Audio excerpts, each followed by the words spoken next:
Okay po. Isang magandang umaga po sa ating lahat. Unang-una, nais ko pong magpasalamat sa mga dumalo at patuloy na sumusubaybay dito sa ating Climate Forum. Ngayon po ay nasa ika-178 installment na po tayo ng ating buwan ng Climate Forum at samahan niyo po kami muli, umulan man o bumagyo, para mas updated po kayo sa lagay ng ating klima at panahon. Ako po si Jeremiah Morales mula sa Climate Monitoring and Prediction Section ng DOST Pag-asa, ang inyo pong Master of Ceremony para sa umagang ito. And before we proceed, I would like to request everyone to please pause for a moment of silence and find your peace as we prepare for the opening ceremony.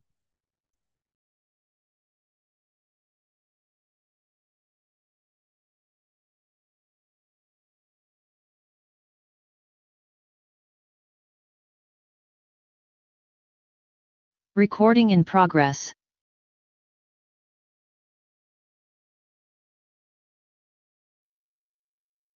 Heavenly Father,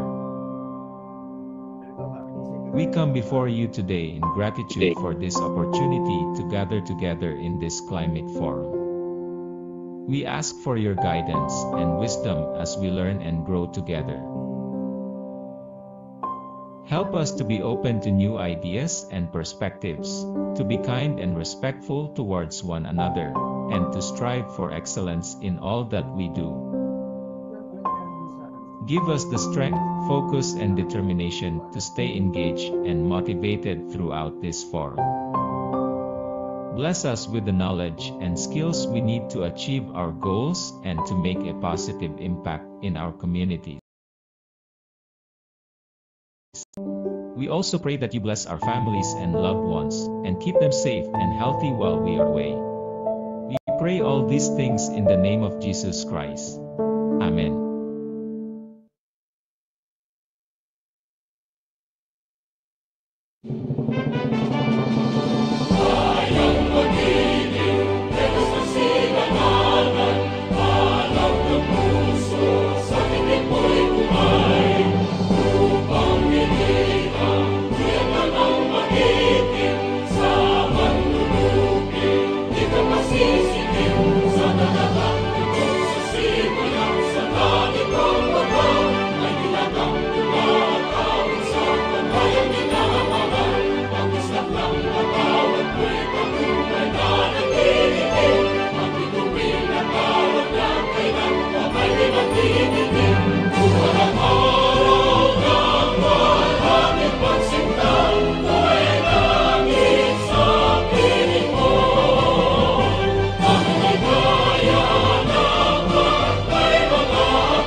Ayan. Now to give us the welcome remarks and to formally open our program, let us all welcome Dr. Marcelino Q. Villafuerte II, the Deputy Administrator for Research and Development of DOST Pag-asa. Go ahead po, Doc Mar. Yes, good morning Jerem and good morning sa ating mga regular po na attendees no sa ating Climate Forum. It's already our 178th Climate Forum and it's my pleasure again to welcome everyone in this Climate Forum. And I think no in the past Climate Forum last month I remember we were conducting the Climate Forum while severe tropical storm Christine was there, no, affecting many areas in our country. And in the past, just few weeks, no, about 6 tropical cyclones affected our country.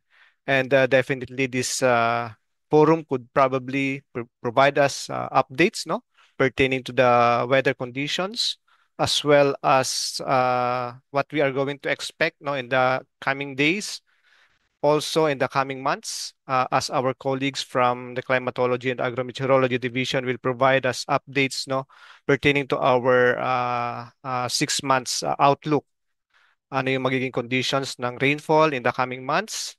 And then also our colleagues from the Hydrometeorology Division will also provide us information pertaining to hydrological situation, no? Particularly on dams and many other hydrological related uh, updates.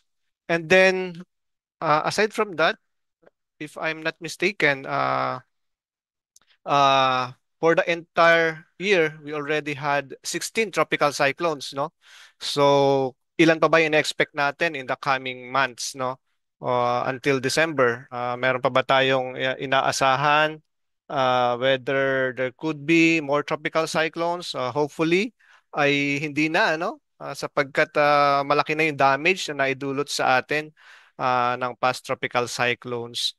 And then, aside from that, uh, just the damihan season no has already set in and we are already in the kumbaga December feels no yung ating current condition.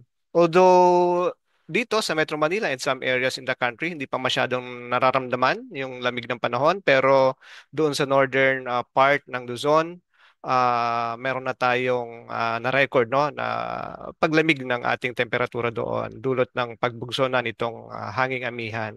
And of course, our colleagues from the Weather Division will provide us updates pertaining to that. So I think hindi ko na masyadong patagalin, no? I would like to again welcome on behalf of the Pag-asa Administrator. It is my pleasure to welcome each and every one of you in our 178 Climate Forum. Good morning, everyone.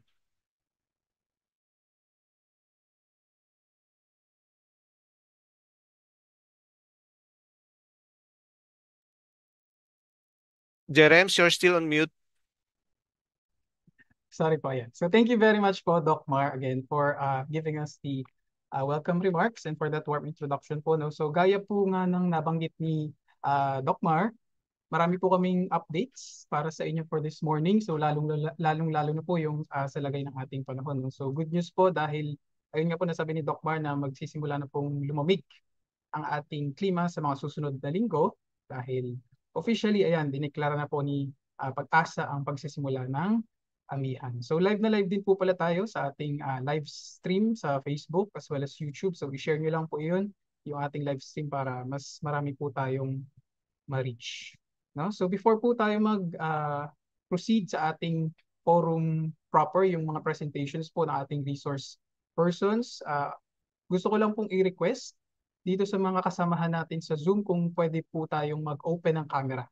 If kaya po ng inyong internet bandwidth, kung okay lang po, open tayo ng camera para sa ating photo ops session. And habang nag-prepare po ang ating mga participants, i-welcome ko lang po again yung ating mga regular attendees dito sa ating forum. No? So, ayun nga po, marami tayong participants from iba't ibang national government agencies.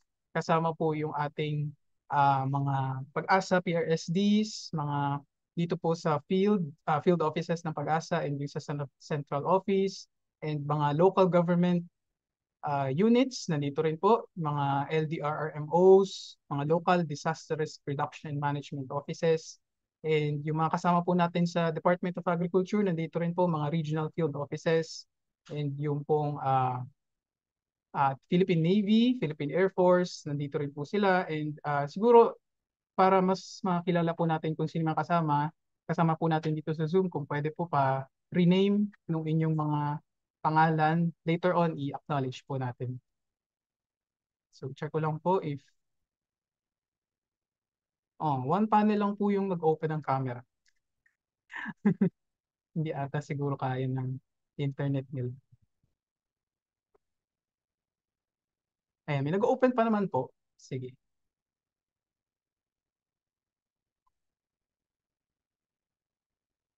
Wait lang po tayo ng mga 30 seconds para makapagbukas ng camera yung ating mga kasama dito sa Zoom. And hello din po pala sa mga nanonood sa atin sa live stream natin sa Facebook and YouTube channel.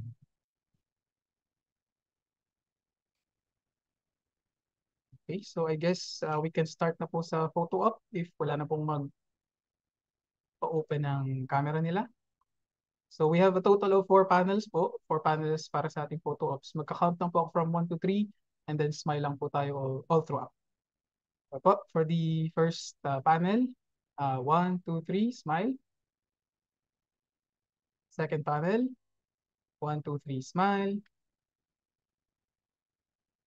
Third panel po, 1, 2, 3, smile. And then for the last panel, 1, 2, 3, smile. Thank you very much po sa nag-participate sa photo ops.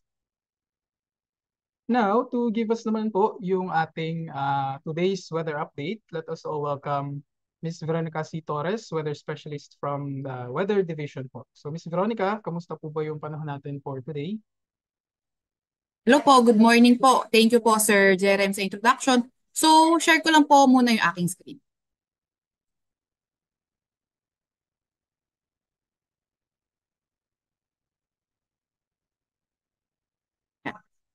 So, kita naman na po siguro yung screen natin, no?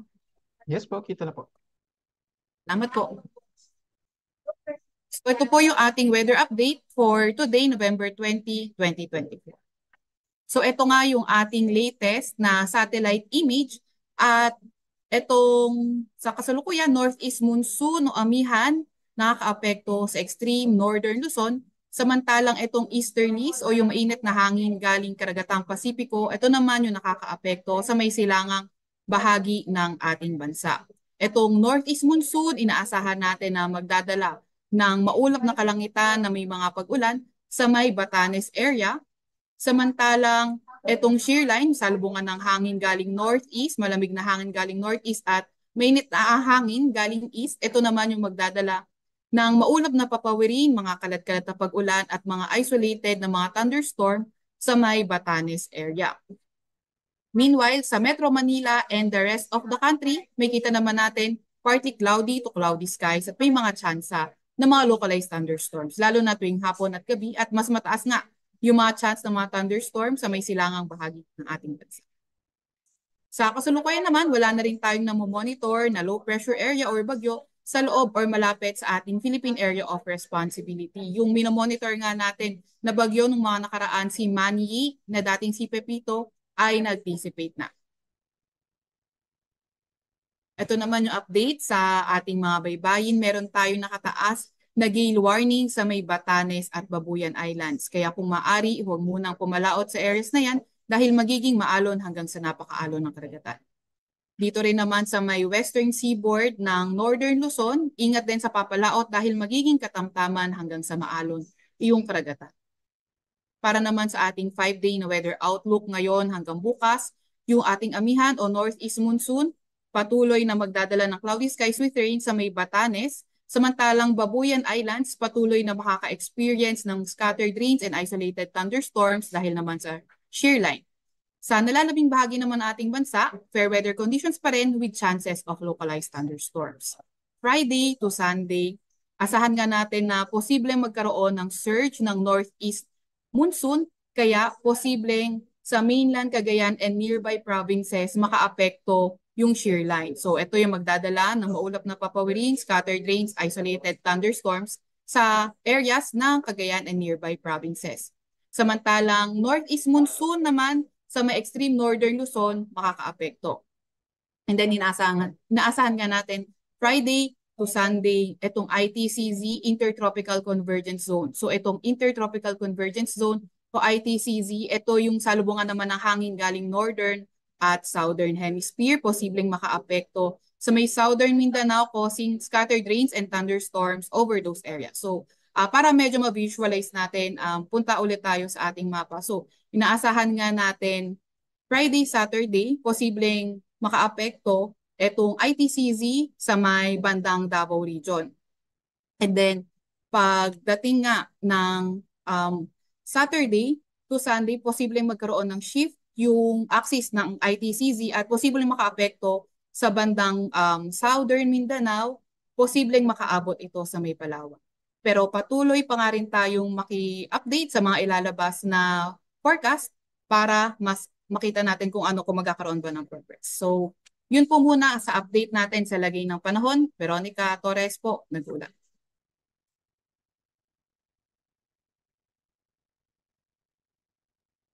Ayan. So thank you very much, Miss Veronica, for giving us the weather update for today. So ulitin ko lang po, no, patuloy po tayong mag-antabay doon sa updates na binibigay ni DOST Pag-asa tungkol po sa ating panahon.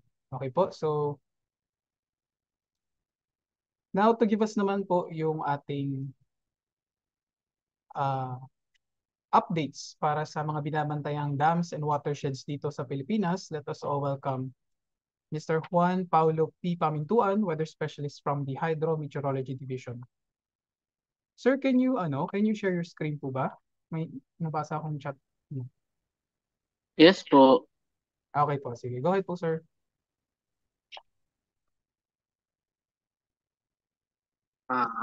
Okay po, kita na po ang aking screen. Magandang umaga po sa lahat ng mga nakaantabay na nagpa-participate sa ating Climate Forum for today. Ako po si Juan Paulo Pamintuan, Weather Specialist from the Hydrometeorology Division. At tayo po ay magdadala ng update tungkol sa status ng ating mga minomonitor na dams sa Luzon. Ito po ang mga current water level ng tatlo muna sa mga dam. Yung Angat Dam po natin, ang current water level niya ay nasa 201.16 meters. Bumaba po ito ng 12 centimeters from its water level yesterday. And ang current water level po niya ay nasa 8.84 meters below the normal high water level of 210.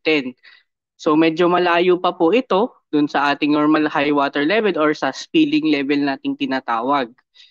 And kung ikukumpara naman po siya sa rule curve or yung ating normal na average na water level sa panahon na po ito, ay mababa po siya ng bahagya lamang po, 0.93 ang deviation niya sa ating rule curve. For Ipo Dam po, 100.06 meters ang kanyang current water level ngayong alas 8. Bumaba po ito by 3 cm, bahagya lang po ang pagbaba niya in the last 24 hours. And that makes the current water level 1.04 meters below the normal high of 101.1 meters. Punta naman po tayo sa Lamesa Dam. 79.45 meters ang kanyang current water level. At tumaas po ito by 7 cm. Bahagya po itong tumaas. And ang layo po nito from the normal high water level of 80.15 meters is 0.7 meters. Ito po yung ating mga dam sa may Cordillera. Meron po tayong impact dito kasalukuyan sa ating mga residente. Unahin ko po muna yung mahalagang bahagi nito, yung dam opening, yung gate opening ng ating mga dam. Yung Ambuklao Dam po ay mayroong 2 gate na bukas, total opening of 1 meters and ang discharge po nito approximately ay nasa 152.4 cubic meters per second o CMS. So, kumpara po kahapon, bumaba na po ang opening nito dahil kahapon ay nasa 5 gates, 2.5 meters pa ang opening. Ang Binga Dam naman po, meron pa pong 3 gates na nakabukas, 1.5 meters ang total opening, and nasa 231.23 CMS ang approximate discharge. Bumaba na rin po ito by half compared to yesterday na merong 6 gates, 3 meters ang opening. Yung San Roque Dam po, wala na pong nakabukas na gates mula po kahapon. Mula po nung November 18, nung isang araw pala, nagsara na po sila nung 11 a.m. Punta naman po tayo sa mga water levels. Yung Ambuklao Dam po ay nasa 751.35 meters. Bumaba po ito, which is expected dahil nagbabawas po sila ng kanilang tubig. At ito po ay nasa 0.65 meters below the normal high water level of 752.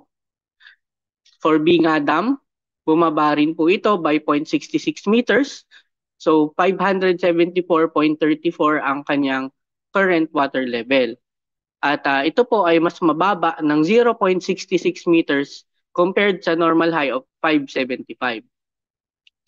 For San Roque Dam po, tumaas po ang water level po nila. Nasa 1.06 meters ang itinaas. So ang current water level is 281.57 meters. Mas mataas po ito by 1.57 meters kumpara sa normal high of 280. So kahit po na mataas na sa normal high ang water level ng San Roque Dam ay hindi po sila nagbukas pa ng kanilang gates. At dahil po wala na po silang inaasahang rainfall at ang inflow po na pumapasok sa San Roque Dam ay nanggagaling na lang po sa Ambuklao at Binga Dam na release. For Pantabangan Dam po, 213.19 ang water level po niya kasalukuyan. Tumaas po ito by 0.28 meters in the last 24 hours. At 7.81 meters po ang layo niya from the normal high water level of 221. For Magat Dam, bumaba po ito by 0.96 dahil po ito meron pa silang nakabukas na 2 gate, total of 3 meters gate opening, and a discharge at estimated 939.22 cubic meters per second. So dahil po bumaba ang water level ay 190.24 meters. So kumpara po sa normal high of 193, ito po ay 2.76 meters lower than the normal high water level.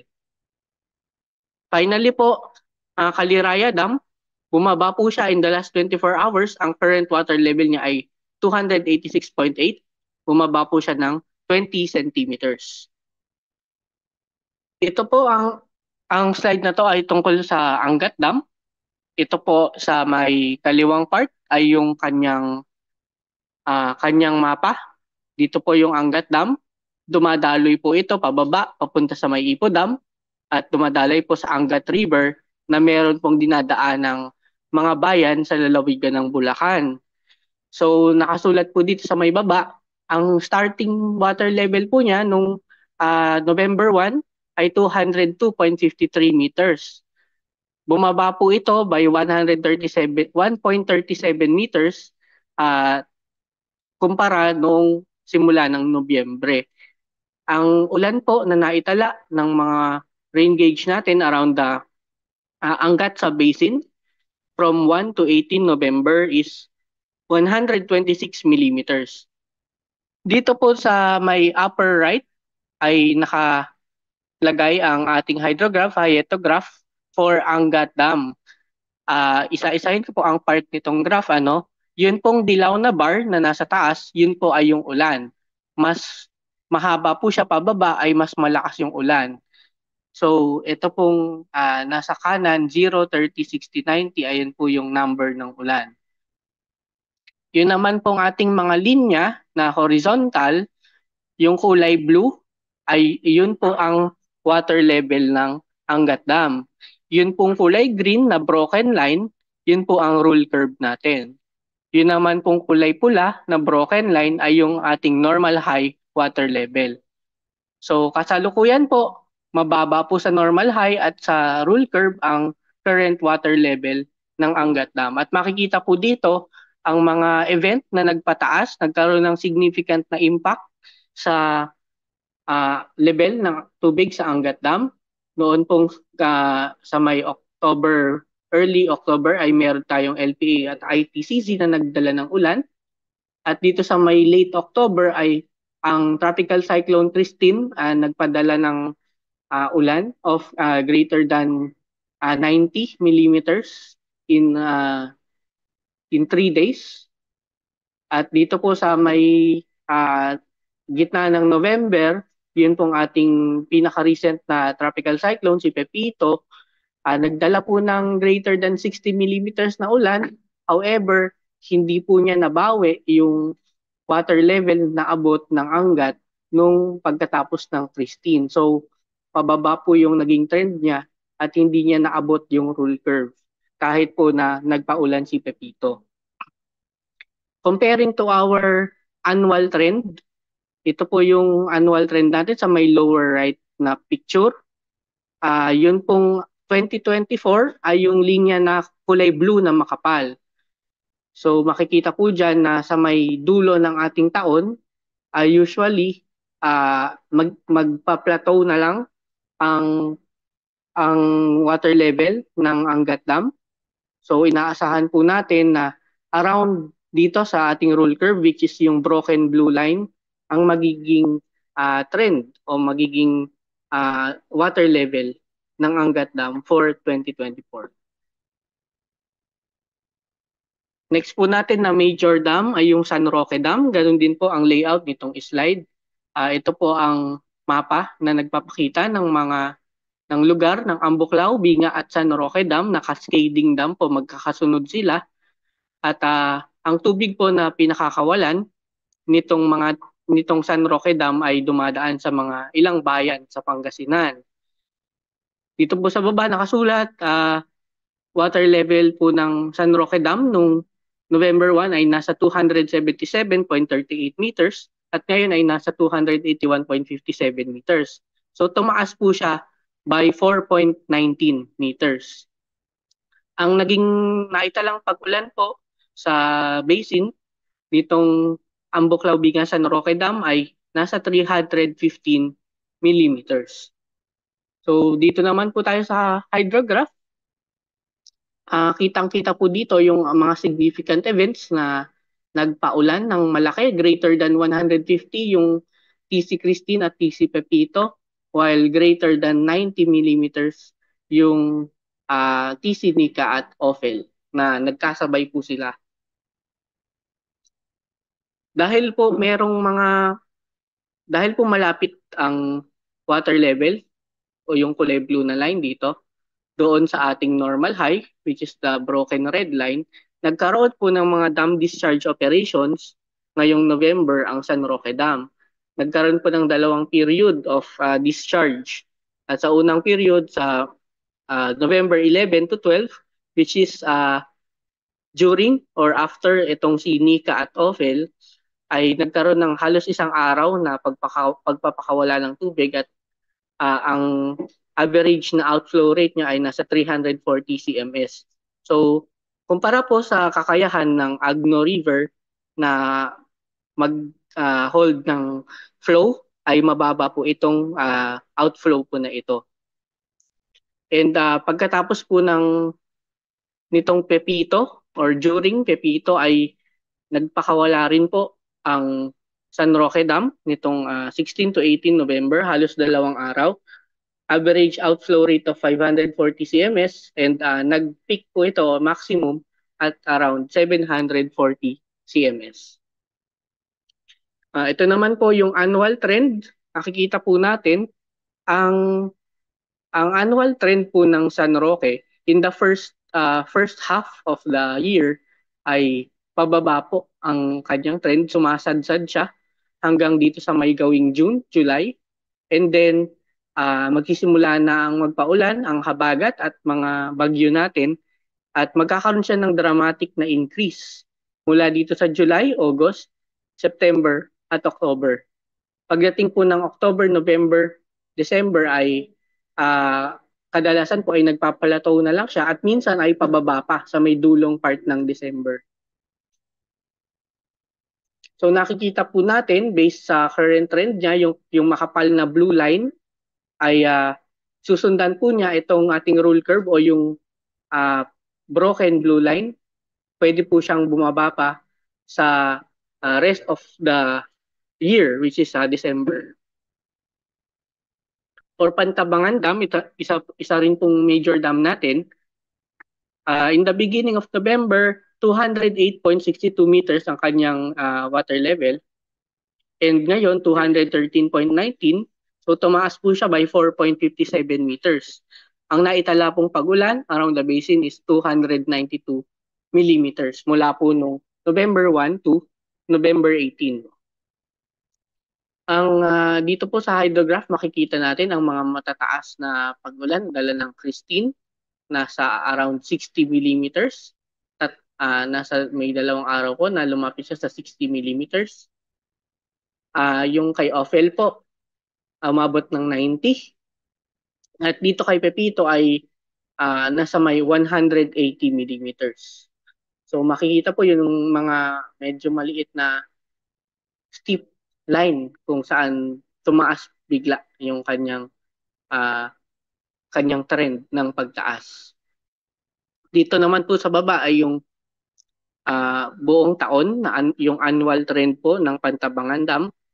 So ang trend po niya ay pababa from January to around May, and then sa may gitna ng May magsisimula siyang tumaas, and merong may mga mas steep na change dito at dito. Yun po yung ating mga bagyo hanggang dito po sa may November, December, kung saan ay magpipik siya at either magpa-plateau or magsisimula na siyang bumaba dahil po mas konti na po ang naitatalang pag-ulan. For Magat Dam, ang ating pang-apat na major dam, kita po dito ang watershed ng Magat Dam na nag-cover sa mga lalawigan ng mga part ng lalawigan ng Nueva Vizcaya at saka Ifugao. At ito po yung lokasyon niya. Ito naman po yung Magat River kung saan po dumadaloy ang pinakakawalang tubig nitong dam. At may dinadaanan po siyang mga munisipalidad sa may Ifugao at Isabela. Ang water level po ng Magat Dam noong November 1 ay nasa 184.98 meters. At ngayon ay nasa 190.24 meters. So tumaas po siya ng 5.26 meters. Ang recorded basin rainfall from November 1 to 18 ay nasa 295 millimeters. So makikita po dito sa hydrograph yung mga significant events na nagdulot ng pagtaas sa level ng Magat Dam. Yun po yung TC Christine noong late October, yung Ophel nitong first week ng November, at yung Pepito na pinaka-recent. Yung Pepito po nakakapagpaulan siya ng more than 150 millimeters of rain around the watershed of Magat Dam.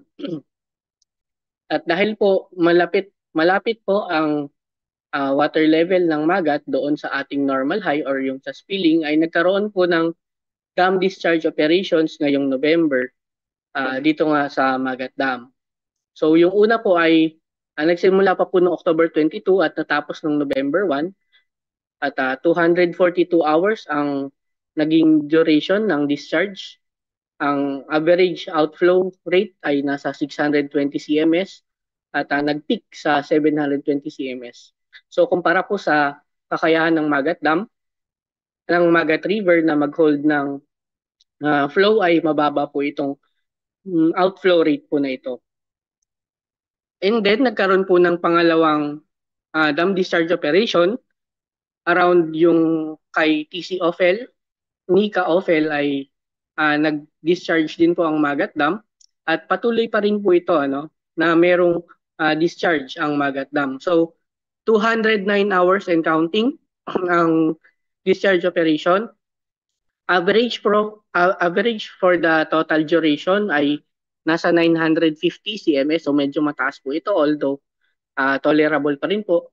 Pero nag-maximum po siya at 2,670 cms. So ipapakita ko po ang naging chronology ng naging pakawala ng Magat Dam nitong mga nakaraang araw. So nagsimula po siya noong November 11, 1 gate 1 meter lang. And then November 12, 1 gate 2 meters. Pero nagkaroon po ng significant gradual increase of gate opening noon pong November 18 o nung isang araw.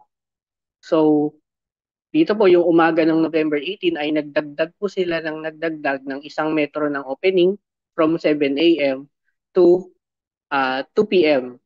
So kung makikita po 2, 3, 4, 5, 6, 7, 8, 9, 10 hanggang nag-peak po siya ng 11 meters, 6 gates noong 2 p.m. to 7 p.m. ng November 18. At ayun po yung doon nag-peak ng 2,760 cms ang naging discharge ng Magat Dam. So before pa po nito, no, constant po tayong nag-i-issue ng hydrological situationer advisory for the LGUs and for our constituents na nakatira malapit sa Magat River dito sa mga likely to be affected ng pakawala dam discharge operations of Magat River. Meron po tayong ilang mga bayan sa Isabela at isang bayan sa Ifugao na pinapadalan ng advisory. At mula po nung nag-peak siya nung 2 to 7 p.m. ng November 18 ay naging gradual na po ang pagbabawas ng opening ng Magat Dam. 11 meters, 10, 9, 8, 7 hanggang ngayon po mula kaninang alas 12 ng madaling araw hanggang ngayong umaga. 2 gate po ang bukas, 3 meters opening at around 920 cms ang average outflow. Balik po natin dito sa hydrograph at sa annual trend. Nakita po natin dito yung makapal na blue line, yun po ulit yung 2024. At yung erratic po na behavior niya dito sa may gawi ng September, October, November ay dahil po sa mga TC, sa mga tropical cyclone natin na nagdadala ng significant na rainfall dito sa watershed ng Magat. At para po hindi maabot, hindi siya malapit doon sa ating spilling level ay nagko-conduct na discharge operation ang Magat Dam. So for the rest of 2024, ang nakikita po natin ay depende po sa magiging bagyo at sa amihan ay around dito magpa-plateau na siya katulad ng mga ibang nakaraang taon. Ito po ang ating assessment levels for dito sa ating mga major dams. For Angat Dam, ito po yung ating allocation. Forecast rainfall 395 millimeters. Ang expected po natin na water level given itong forecast rainfall ay 207.62. So tataas po siya from its current. So mas mataas po ito kumpara sa rule curve ng December 31 at mababa kumpara sa normal high water level. Ang kailangan naman po niya na rainfall para mapuno sa loob ng isang buwan ay 850. At sa isang araw, single event ay 320 millimeters. For San Roque, spilling po siya ngayon. So, given yung forecast rainfall natin ay spilling siya. So, kailangan po talagang magbawas ng San Roque Dam ng tubig mula sa reservoir. Sa Pantabangan naman po, nasa 250 millimeters ang forecast basin rainfall, pero pababa po ang magiging expected na reservoir water level natin given itong forecast basin rainfall. So ang kailangan po niya para maabot itong normal high ay 1,045 na millimeters ng ulan para maabot itong 221 meters na normal high water level. And finally, yung Magat ay ang forecast basin rainfall ay 240.3 millimeters. So nakikita po din natin na mapapaabot sa spilling level nitong 240 millimeters na paulan itong Magat Dam. So asahan pa rin po natin na magkakaroon ng dam discharge operation itong Magat Dam dahil 100 meters in one month na paulan ay mapapaabot na niya dito sa 193 normal high water level. Yun lamang po ang presentation from Hydrometeorology Division, Flood Forecasting and Warning Section. Juan Paulo Pamintuan po. Maraming salamat po at magandang umaga po. Ayan. So maraming salamat Sir Paulo for that very clear and concise updates mula sa Hydromet Division. So araw-araw po itong updates na binibigay na ating mga hydrologists, no, para po dun sa lagay ng ating dams and watersheds. So patuloy lang po kayong tumutok doon sa mga updates na iyan. So lalong-lalo na po yung mga kababayan natin na maaring maapektuhan nung pagbukas ng ating mga dams, no? So if meron po kayo mga questions, so far nakakakita na po ako ng questions sa Facebook Live natin. Mamaya po sa open forum sasagutin po natin yan. And para po doon sa certificate of attendance as well as copies po ng presentations ng ating mga resource persons, resource speakers. So mamaya magkakaroon po tayo ng evaluation form and after nyo po masagutan yun, automatically magkakaroon po kayo ng copy ng inyong certificate of attendance and copies ng presentations. Okay po? So to give us po naman yung review ng ating climate conditions noong nakaraang buwan until November 18, November 17. Let us all welcome Ms. Crystal Ann Valerie M. Villasica, Weather Specialist from the Climate Monitoring and Prediction Section.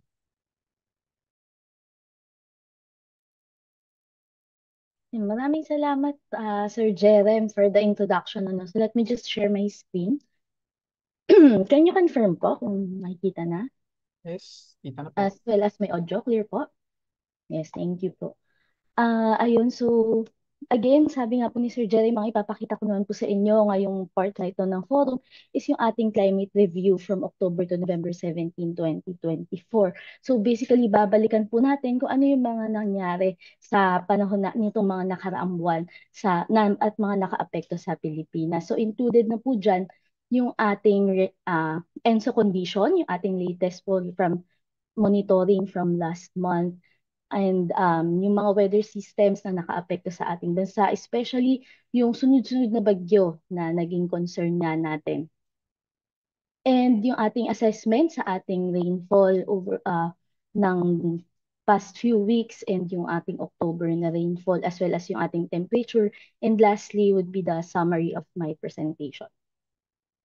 So to start, ito po yung ating recent na monitoring ng ating ENSO condition. So para po sa benefit ng mga iba nating manonood, yung ating pong ENSO is short term for our El Nino Southern Oscillation. So yung El Nino Southern Oscillation po, nakikita niyo yan dito sa ating itaas, may banda. So yun po ay isa po siyang resulta ng interaction ng ating karagatan sa ating atmosphere. So yung usual po nating naririnig na El Nino, La Nina, yun po ay mga phases lang ng ENSO. And tatlo po iyan. Meron po tayong El Nino for the warm phase, La Nina for the cool phase, and yung ating neutral condition. Ngayon po, since ito nga pong ating ENSO ay interaction ng karagatan ng ocean at atmosphere, meron po tayong dalawang binabantayan o meron tayong dalawang indicators dito. So una po nating indicator dyan yung ating atmospheric indicator o yung ating SOI. So makikita po natin dito yung value, latest value natin, nasa almost 5, positive 5 na po yung ating pressure difference, which is malapit na po dun sa ating threshold ng La Nina, which is positive 7. Although nagkakaroon tayo ng fluctuation sa value, tayo po ay nasa mas malapit pa din sa ating cold phase or sa ating La Nina phase.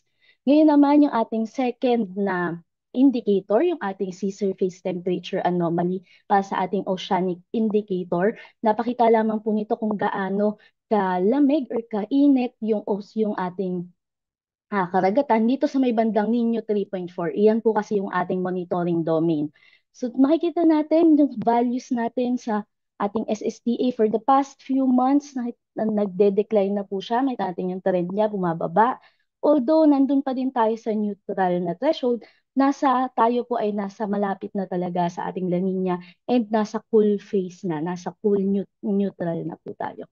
And from this monitoring natin, values ng mga minomonitor natin sa ating mga indicators, together with the forecast na nilabas ng ating mga climate models noong October, nagpalabas tayo ng ating La Nina alert noong November 7, kung saan yung pinaka-statement natin ay tayo ay nasa cool El Nino, cool and so neutral conditions ang ating naranasan over the past few weeks sa tropical Pacific Ocean.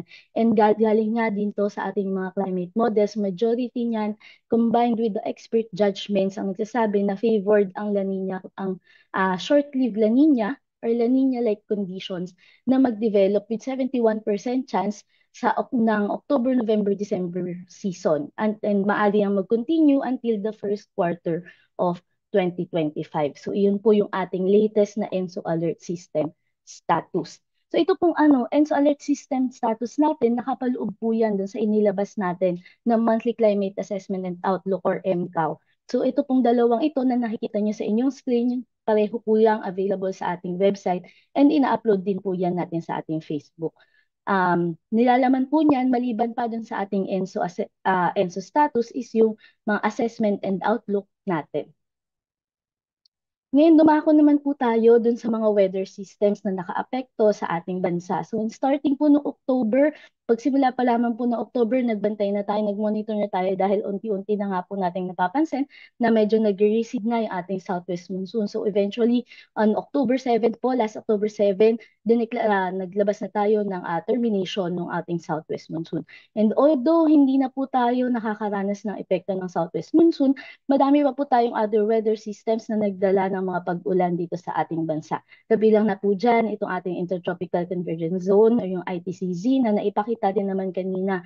And mukhang patuloy pa pong makaka-apekto. And yung ating easterlies and yung minsan may mga kasama ding localized thunderstorms and yung shear line. And kahapon lamang nga po, so dinagdag ko na dito although yung ating climate review ay hanggang November 17 lang. Since kahapon po, official na po natin idineklara yung pag-onset ng ating northeast monsoon.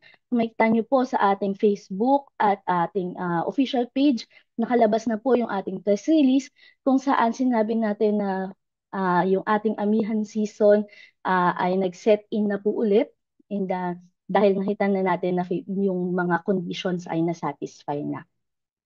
And then going back sa mga weather systems, meron din po tayong mga naranasan na low pressure areas, and some of these low pressure areas ay eventually na-develop into tropical cyclones. So ilang beses natin narinig kanina, ilang tropical cyclone po ang nagdaan sa Pilipinas nitong mga nakaraang linggo. So nitong October nga po, although yung ating nakaranas pa rin tayo sa umpisa pa lang ng October, si Super Typhoon Julian, although ito po ay counted sa September kaya nakapula po dito dahil ang kanyang formation o yung pagkabuo niya ay nangyari noong September, naka-apekto din pa din po siya for the first 3 days ng October. Pero ang mga nabuo po ng bagyo for the month of October ay si Severe Tropical Storm Christine at si Super Typhoon Leon ng mga katapusan na po ng October, and then ng November nga po, meron pa tayong additional na 4 na bagyo na dumaan na magkakasunod, si Marce, Nika, Ophel at si Pepito. Sorry for the typo error lang po. So yan, so total of 6 tropical cyclones po yung nagdaan, nito lamang ilang linggo lang po na nakakaraan. So kung titingnan po natin, ito yung STS Christine, nung nabuo siya, naka-apekto siya sa malaking parte ng ating bansa. And dahil nga medyo malaki yung bagyo, although siya ay nasa severe tropical storm lamang. And habang palabas siya, nabuo na din si Typhoon Leon and eventually pumasok sa Philippine Area of Responsibility. Although hindi naglandfall, ito po ay still naka-apekto, yung trough niya naka-apekto pa din sa ating bansa. And then, after po ilang days, si Typhoon Marce, nabuo na din and pumasok din sa ating PAR. So si Marce po at nag-landfall sa may bandang Cagayan. And then, habang siya po ipapalabas, nabuo at pumasok na din si Typhoon Nika sa ating bansa. So that is between November 9 to 12. And sinundan din po siya kaagad ni Ophel at ni Pipito kung saan nagkasabay pa nga po sila sa loob ng ating Philippine Area of Responsibility. So medyo madami po yung mga bagyo na dumaan sa ating bansa. Yes, so ito pong apat na bagyo na halos sunod-sunod na nakita natin. Ito po ay actually first time for the month since nung ating records noong 1950 simula noong 1951 for the month of November. First time po in history na 4 simultaneous or consecutive na tropical cyclone yung active at pumasok nga sa ating Philippine Area of Responsibility. So na-surpass po nito yung ating previous na record way back 1968. So yung ating pong 1968 na record noong November 22 to 2020 to 24, meron po tayong 3 bagyo na halos sabay-sabay din nasa loob ng Philippine Area of magkakasunod din na nasa loob ng Philippine Area of Responsibility, si Tropical Cyclone Mami, Nina at si Ora. Ayan, so makikita nyo lamang po dito yung 4 na bagyo na sabay-sabay nga nakita ng ating satellite team. So bakit nga ba sunod-sunod yung bagyo na naranasan natin itong mga nakaraang linggo? Ano ba yung mga ano ba at paano ba nabubuo tong tropical yung mga bagyo natin? Bakit ba sila na kasunod-sunod at nagdala ng mga malawakang pag-ulan sa ating bansa? So ang pagkabuo po ng isang bagyo dahil po siya sa several environmental conditions, ibig sabihin po yung environment niya, madami pong mga parameters doon sa ating atmosphere at ocean na agree na meet po yung conditions na to, kaya nabuo siya. So ang unang-unang condition po dyan at most important na condition ay ang pagkakaroon natin ng mainit na dagat o yung ating warm ocean water. So in terms po ng ating ocean temperature, at least 26.5 degrees Celsius po at umaabot ng 150 feet or 46 meters yung lalim ng init na to. So bakit ba mahalaga yung mainit na dagat? So ito pong mainit na dagat na to, ito po yung nagsisilbing fuel ng bagyo. So dito po kumukuha ng lakas. So dito po nagsisimula para may ma-form na bagyo. Yun po yung pinaka first stage niya. And aside pa po dun sa formation ng bagyo, yung mainit na karagatan po natin, yan din po ay nakakatulong, ayan din po ang isa sa factors kung bakit lumalakas yung ating bagyo. Kung yung ating pong nabuong bagyo ay nagsistay siya or doon siya sa dagat natin na mainit, patuloy pong nagfu-fuel yung ating bagyo. So makikita po natin dito patuloy na may umaangat at lumalakas yung hangin na umiikot. Ngayon po kung ang bagyo napunta sa medyo, yung nadaanan niya medyo malamig na, eventually so pwede pong mag-weekend. So since nga po itong ating so makikita po natin itong latest natin na mga observation dito po malapit sa Philippines, yung mga karagatan natin malapit dito sa Pilipinas, kung titingnan nyo, mainit po so nasa 28 degrees Celsius up to 30 degrees Celsius po weekly temperature, sea surface temperature yung ating nakita. So this is based po sa datos ng NOAA. So and in terms of anomaly po, ito ay mas mainit ng mga around 1 to 2 degrees Celsius sa mga usual nating nararanasan. So itong mainit na karagatan po na ito, yung basically main reason ng fuel ng ating sunod-sunod na bagyo. So although nakita natin dito, ayan. Although nakita natin bandang pagdaan ng ibang bagyo, pagkalipas ni Christine at ni Leon, nagkaroon tayo ng konting kabawasan sa init. Still, mainit pa din po siya. More than 26.5 degrees Celsius pa din po siya. Enough pa din po siya para magkaroon tayo, para makapag-generate ng, makapag-form ng another na tropical cyclone.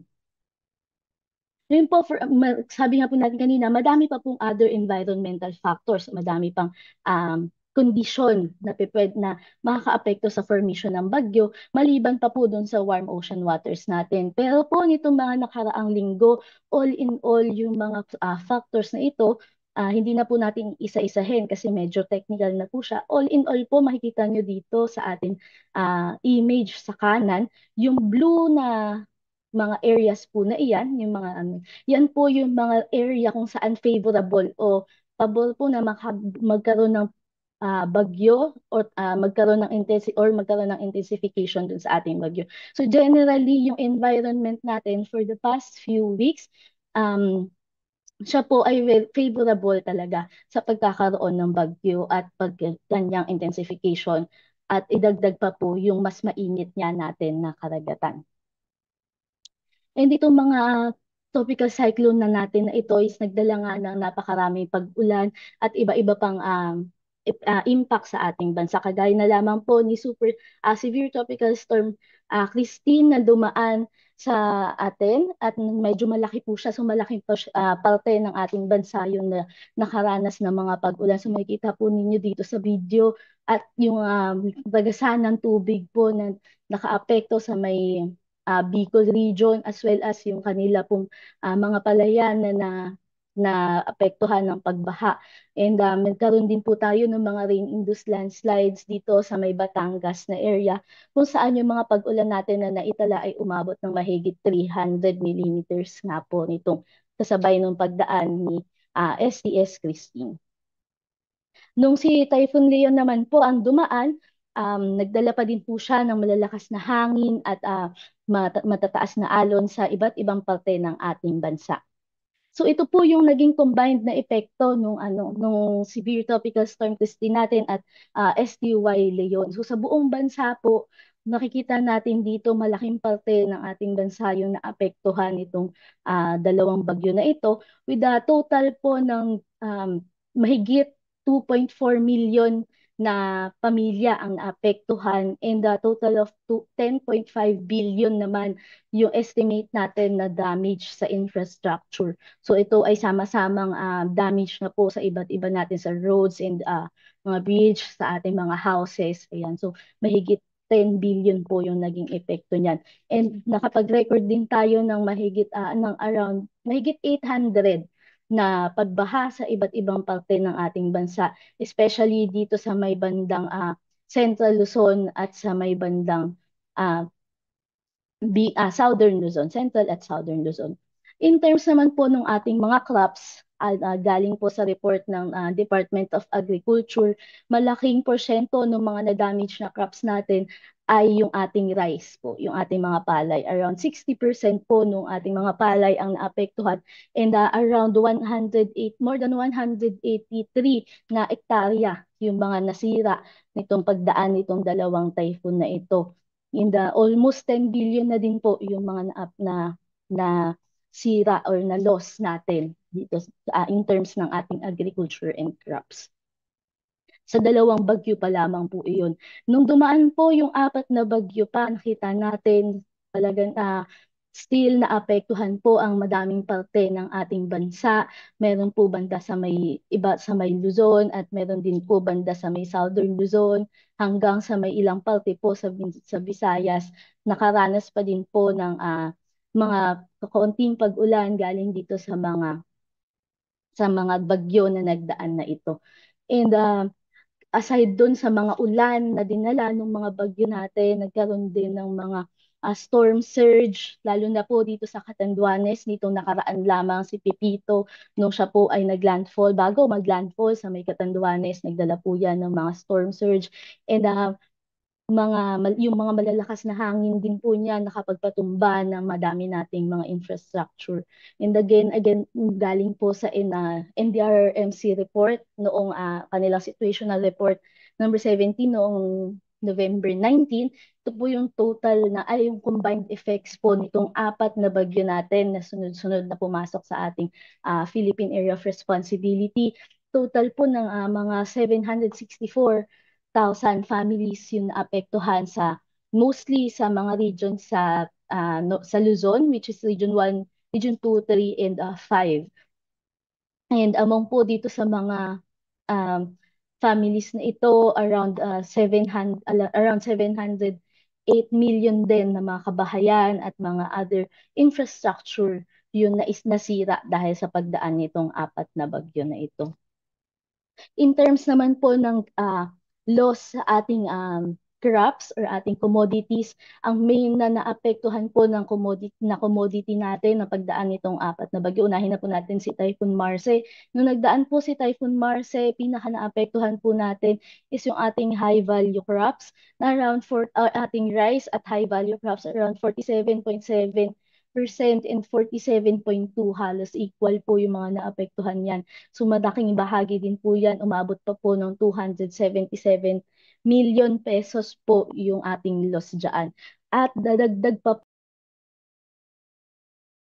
po Nika, Ophel at Pipito naman, still nakapagtala pa tayo ng additional na 265 million na loss dito sa pagdaan nitong mga bagyong to. So mayroon pa din tayong mga crops, additional na crops na naapektuhan. Yung ating high value crops around 40.37% ng ating high value crops yung nasira dahil dito or na naapektuhan. So dito po sa 40.37 ito, merong mga porsyento na pwede pang makarecover pero meron din po mga percent na hindi na po makaka-recover. And with that, ito po yung pinaka-summary ng mga rainfall na associated dun sa mga nagdaan na tropical cyclone nitong October at November sa ating bansa. Dahil po dyan, sa pagdaan ng mga ating mga bagyo na yan, ito yung ating pinakanatalang na-record na rainfall nitong October. Saan meron nga tayong pagdaan ng 2 bagyo. So sa buong Pilipinas po, makita natin ang concentration ng pag-ulan ay talaga namang halos nandito po sa may Southern Luzon hanggang sa may northern areas ng Visayas. So makita natin around 301 nga sa buong Pilipinas po, around more than 200 millimeters ang naitala natin na pag-ulan. In terms ng percent normal po, mostly 45 provinces out of all provinces natin ang nakaranas ng above normal rainfall conditions. That is more than 120% ng normal nilang nararanasan. And sa near normal naman, around 32 provinces yung nakaranas. So ayun po ay nasa malapit sa normal nilang ang nararanasan na pag-ulan. That's 81 to 120%. Pero meron din po tayong ilan na probinsya, lalo na po dito sa may Visayas at Mindanao, na nakaranas ng below normal. So 6 po yan, which is 41 to 80% po ang kanilang naranasan na pag-ulan. So to be exact po, yung concentration na sinasabi natin kanina, nakaranas ng above normal na rainfall dito sa ilang bansa. Makita natin, yung ilan po dyan is umabot pa ng more than 200% ng 200% ng kanilang normal na nararanasan. Halos dumoble po. At yung iba ay sobra pa yung naranasan na pag-ulan. Accumulated po ito na rainfall nitong buwan pa lang po ng October. And then pag November 1 to 17 po, hanggang nitong kalahati nitong ating buwan, ito na po yung ating mga recorded na pag-ulan. So makita po natin dito sa may Luzon area, malaking bahagi na po yung nakapagtala ng above normal na rainfall. So that is 21 provinces na po. Pero malaking bahagi pa po ng ating bansa ang still nasa below normal to way below normal. And maaari pa naman po itong tumaas pa sa mga susunod na araw dahil ito nga po ay until November 17 pa lang. So ito po ay magbabago pa, and kung gusto nyo po iyang makita, at yan po ay lagi nating ina-update sa ating website. So pwede nyo po iyang makita. So ito pong concentration naman ng pag-ulan na nakita natin itong November 1 to 17, mostly ay nandito sa Central Luzon hanggang sa Northern Luzon at dito sa may Bicol region kung saan naglandfall yung or si Pipito nitong nakaraan. So sa may Camarines Norte, Catanduanes, Albay at Camarines Sur, lalo sa Camarines Sur, yan po yung mga matataas yung ating record na pag-ulan. In terms naman po ng temperature, nitong October, tayo po ay nakaranas pa rin ng near to above average or near to warmer than average yung ating air temperature, surface air temperature sa most parts ng ating bansa, kung saan po yung ating highest na temperature sa lahat ng stations ng Pag-asa. Na i-record po natin yan sa Hinatuan noong October 25 with 36.7 degrees Celsius. Sa mga stasyon naman po natin dito sa Metro Manila, nakapag-record tayo ng 34.8 degrees Celsius sa NAIA sa Pasay City noong October 9. In terms naman po ng ating minimum temperature, yung ating lowest na temperature na naitala sa lahat ng stasyon natin sa Pilipinas, ito po ay sa BSU or sa Benguet State University sa La Trinidad noong October 16 with 15.2 degrees Celsius. Samantalang dito naman sa mga stasyon natin sa Metro Manila, tayo ay nakapagtala ng 23.6 degrees Celsius sa Science Garden noong October 16 din at October 22. Aside pa po dito sa mga stasyon, sa mga record natin na ito ngayong October, meron po tayong tatlong stasyon dito sa atin sa Philippines na natin sa Pag-asa na nakapag-record ng mas mataas dun sa kanilang previous o sa historical nilang record para lang ma'am po sa buwan ng October. So sa Katarman, na-surpass po natin yung 35.5, nakapag-record tayo ng 35.7. And sa Davao City, naka-surpass din tayo ng ating 35.9 degrees Celsius. Ang ating latest na record ay 36.2 degrees Celsius. While sa Hinatuan naman, yung pinakamataas natin nitong buwan ng October is 36.7 degrees Celsius, na surpass niya yung ating previous record na 36.2 degrees Celsius. And ngayon naman ang ating so far na sa monitoring natin ng ating temperature sa November 1 to 17, still near to way above average po ang ating nararanasan. So maaari po itong magbago sa mga susunod na araw, lalo't nagkaroon na tayo ng onset ng ating amihan, so pwede na pong bumaba yung ating mga temperature. Ngayon naman po sa ating recorded, so far, ito po meron na tayo agad na 3 stasyon na nakapag-surpass sa ating mga extreme record. So bago natin yan isa-isahin, pakita muna natin yung ating record sa ngayon, ang ating highest so far as of November 17, sa lahat ng Pag-asa stations, nakapag-record tayo sa Butuan City ng 36.2 degrees Celsius. Samantalang sa ating mga stasyon naman dito sa Metro Manila, nakapag-record tayo sa NAIA ng 34.4 degrees Celsius noong November 2. In terms naman ng ating minimum temperature, makita natin sa BSU La Trinidad, bumaba pa. So previously, noong October 15.2, ngayon ang ating record na for the month is 14.3 degrees Celsius. Pero November 17 pa lamang po tayo. And sa Science Garden naman po, sa ngayon po ang ating lowest record is sa Metro Manila stations rather. Ang ating lowest record po ay sa Science Garden at sa NAIA noong November 6, kung saan parehas po tayo nakapag-record ng 24 degrees Celsius. So again, yung mga stasyon naman po na nakapagtala tayo ng mas mataas dun sa kanilang previous na record. Una na dyan sa may Tanay po, so ang ating historical record natin dito is 29 degrees. So ngayon po ang ating maximum temperature is 30.8. So na-surpass po natin yung record natin noong 2017 at 2003.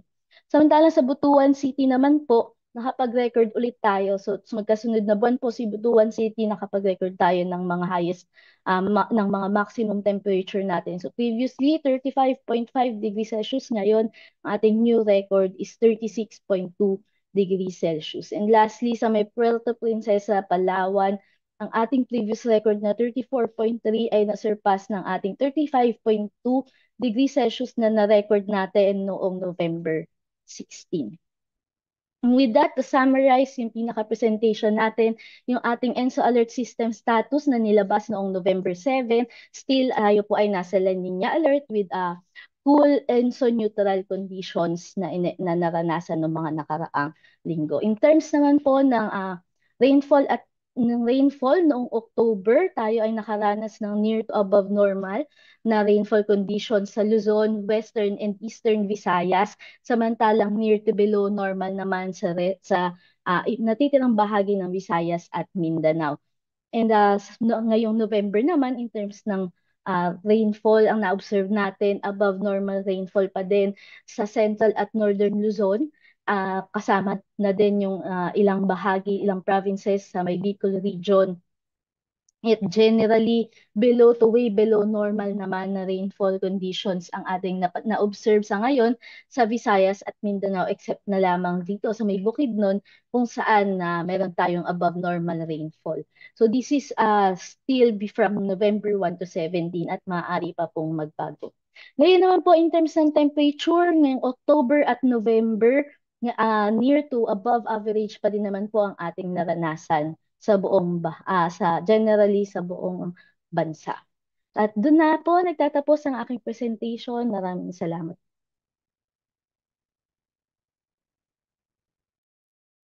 Ayan. So, maraming salamat, Ms. Valerie, para sa napaka-clear and concise na presentation ng ating review. If meron po kayong questions, feel free to send them here dito po sa ating Zoom chat box. And para po sa viewers natin sa Facebook and sa YouTube channel, live din po pala tayo sa YouTube, hindi ko na-mention kanina. So live na live po tayo sa YouTube and Facebook. So mag-comment lang po kayo. And mamaya po sa open forum, sasagutin po natin yung mga katanungan. So ngayon po ay binigay ng ating speaker yung assessment ng ating climate conditions o yung mga nangyaring significant events noong nakaraang buwan until yung half ng ating month ngayon, which is November. So now, ibibigay po nung ating susunod na resource person yung ating subseasonal to seasonal forecast. And to give us yung ating sunod na presentation, let us all welcome Ms. Joanne Maybe Adelino, weather specialist from the Climate Monitoring and Prediction Section. Yan. So, good morning po sa inyo lahat, sa ating po mga participants sa Zoom at sa ating mga viewers po sa Facebook and YouTube. So, allow me to share my screen po.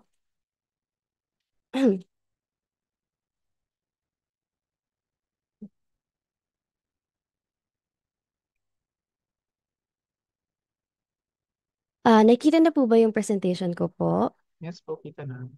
Alright. So once again, good morning po sa inyo lahat. Ako po si Joanne May Adelino po mula sa Climatology and Agri-Meteorology Division ng DOST Pag-asa. At ihahatid ko po sa inyo ang ating sub-seasonal to seasonal forecast or S2S forecast for the next 2 weeks or from November 20 up to December 3, 2024. So ito po ang outline ng aking presentation. For the first part po, itatakal natin kung ano nga ba ang ating S2S forecast. Next naman ay titingnan natin ang sources of predictability na S2S at magfo-focus po tayo sa MJO. Susunod naman po ay ang ating S2S climate forecast po for the next 2 weeks at ang summary po. So to start po, ang ating sub-seasonal to seasonal prediction ang nag-fill ng gap or ang nagko-connect sa ating weather and seasonal prediction. So ang weather prediction po natin, it covers 1 to 14 days. Included po riyan ng ating mga weather forecast, katulad nga po ng present kanina ni Ma'am Veronica. At pati na rin po ang ating mga tropical cyclone forecast. Pagka mayroon po tayong active na bagyo na malapit or nasa loob na ng ating Philippine Area of Responsibility. Sa seasonal prediction naman, it covers 1 to 6 months or even up to a year, katulad po ng ating mga products na pinoprovide namin during our monthly climate forums. Included po riyan ang ating mga rainfall and temperature outlook. So, the gap po between these two prediction timescales, yung 2 weeks up to 2 months, dyan po pumapasok ang ating sub-seasonal to seasonal or S2S prediction. So, ang ating pong mga S2S products ay time average forecasts. So, dito po, pinapresent po natin siya on weekly timescales. So, meron tayong week 1 and week 2 forecasts. Ang main goal po ng ating S2S forecast is to improve our understanding of high-impact weather events, katulad ng ating mga tropical cyclones o bagyo, at pati na rin ng rainfall. So, ano nga ba yung main sources of predictability? So, ang main sources of predictability po nitong ating S2S ay ang ating mga minomonitor tulad na lamang ng Madden-Julian Oscillation or MJO, ocean, land, and surface ice conditions. Kasama po riyan ng ating El Niño Southern Oscillation or ENSO, soil moisture, snow cover, at pati na rin ang stratosphere-troposphere interaction. So dito po sa ating bansa, ang ating tinitingnan po ay yung MJO.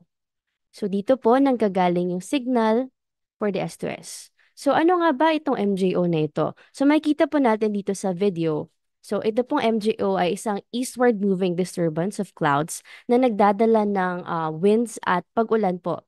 At ito rin po ay nag-oscillate around the tropical regions in about 30 to 60 days. So kung makita po natin dito, isa po sa mga dinadaanan nito ay itong ating bansa po or dito sa may maritime continent.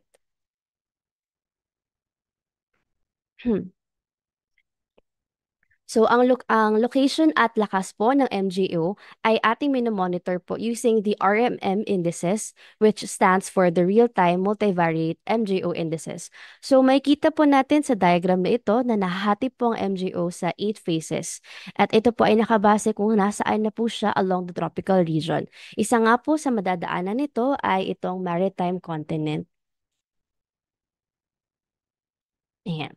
So, ito pong maritime continent nito, included po doon ang ating bansa. So, andito naman po sa mapa na ito, sa right, yung precipitation anomalies po for each phase, kung saan may kita natin na may times na nagiging wetter than usual, at ang nararanasang conditions po dito sa ating bansa po, particularly po, dito po from phase 4 up to phase 7. At meron din naman pong phases na nagiging drier than usual conditions po ang ating nararanasan. So idagdag ko na lang din po na maaari rin nating ma-assess ang lakas ng MJO base po sa location index relative dito po sa may unit circle. So kapag po nasa loob ng unit circle na ito, yung ating index, masasabi po natin na yung MJO ay malakas po. At kapag naman po nasa labas, weak MJO naman po. So, bakit nga ba mahalaga itong MJO? So, once na makarating po siya dito sa ating bansa or anywhere along the equatorial tropics, ay pwede nitong ma-enhance or ma-suppress ang rainfall sa affected regions. Kaya maaring makaranas ng either wetter or drier conditions than usual along doon sa dinadaanan, katulad nga po ng pinakita ko kanina sa previous slide. Bukod po riyan, ay pwede rin itong maging modulator or pwede rin itong mag-trigger ng formation ng mga bagyo dito sa ating bansa. So again, ito pong MJO ay isa po sa mga maaaring mag-contribute sa pagkakaroon ng maraming ulan na maaari pong makapagdulot din ng mga pagbaha po o kaya naman ay mas kaunting pag-ulan na makapagdudulot po ng dry conditions. At dahil po dyan, mahalaga po na i-monitor natin ito from time to time. Ngayon naman po, balikan po natin yung recent evolution niya po in the past days. So, base po dito sa ating diagram, kasalukuyan pong nasa phase 2 po or nasa Indian Ocean po ang ating active phase ng ENSO. So, base rin po dito sa may OLR anomalies po, recently po or from November 9 up to November 18, dito po sa ating bansa, particularly po dito po sa may southern part, ay nakararanas pa rin po tayo ng less cloud formation or na unfavorable din po for precipitation. At dito naman po sa may northern part ay meron tayong increased cloud formation or mas marami pong or nagiging mas favorable po ito sa mas maraming pag-ulan.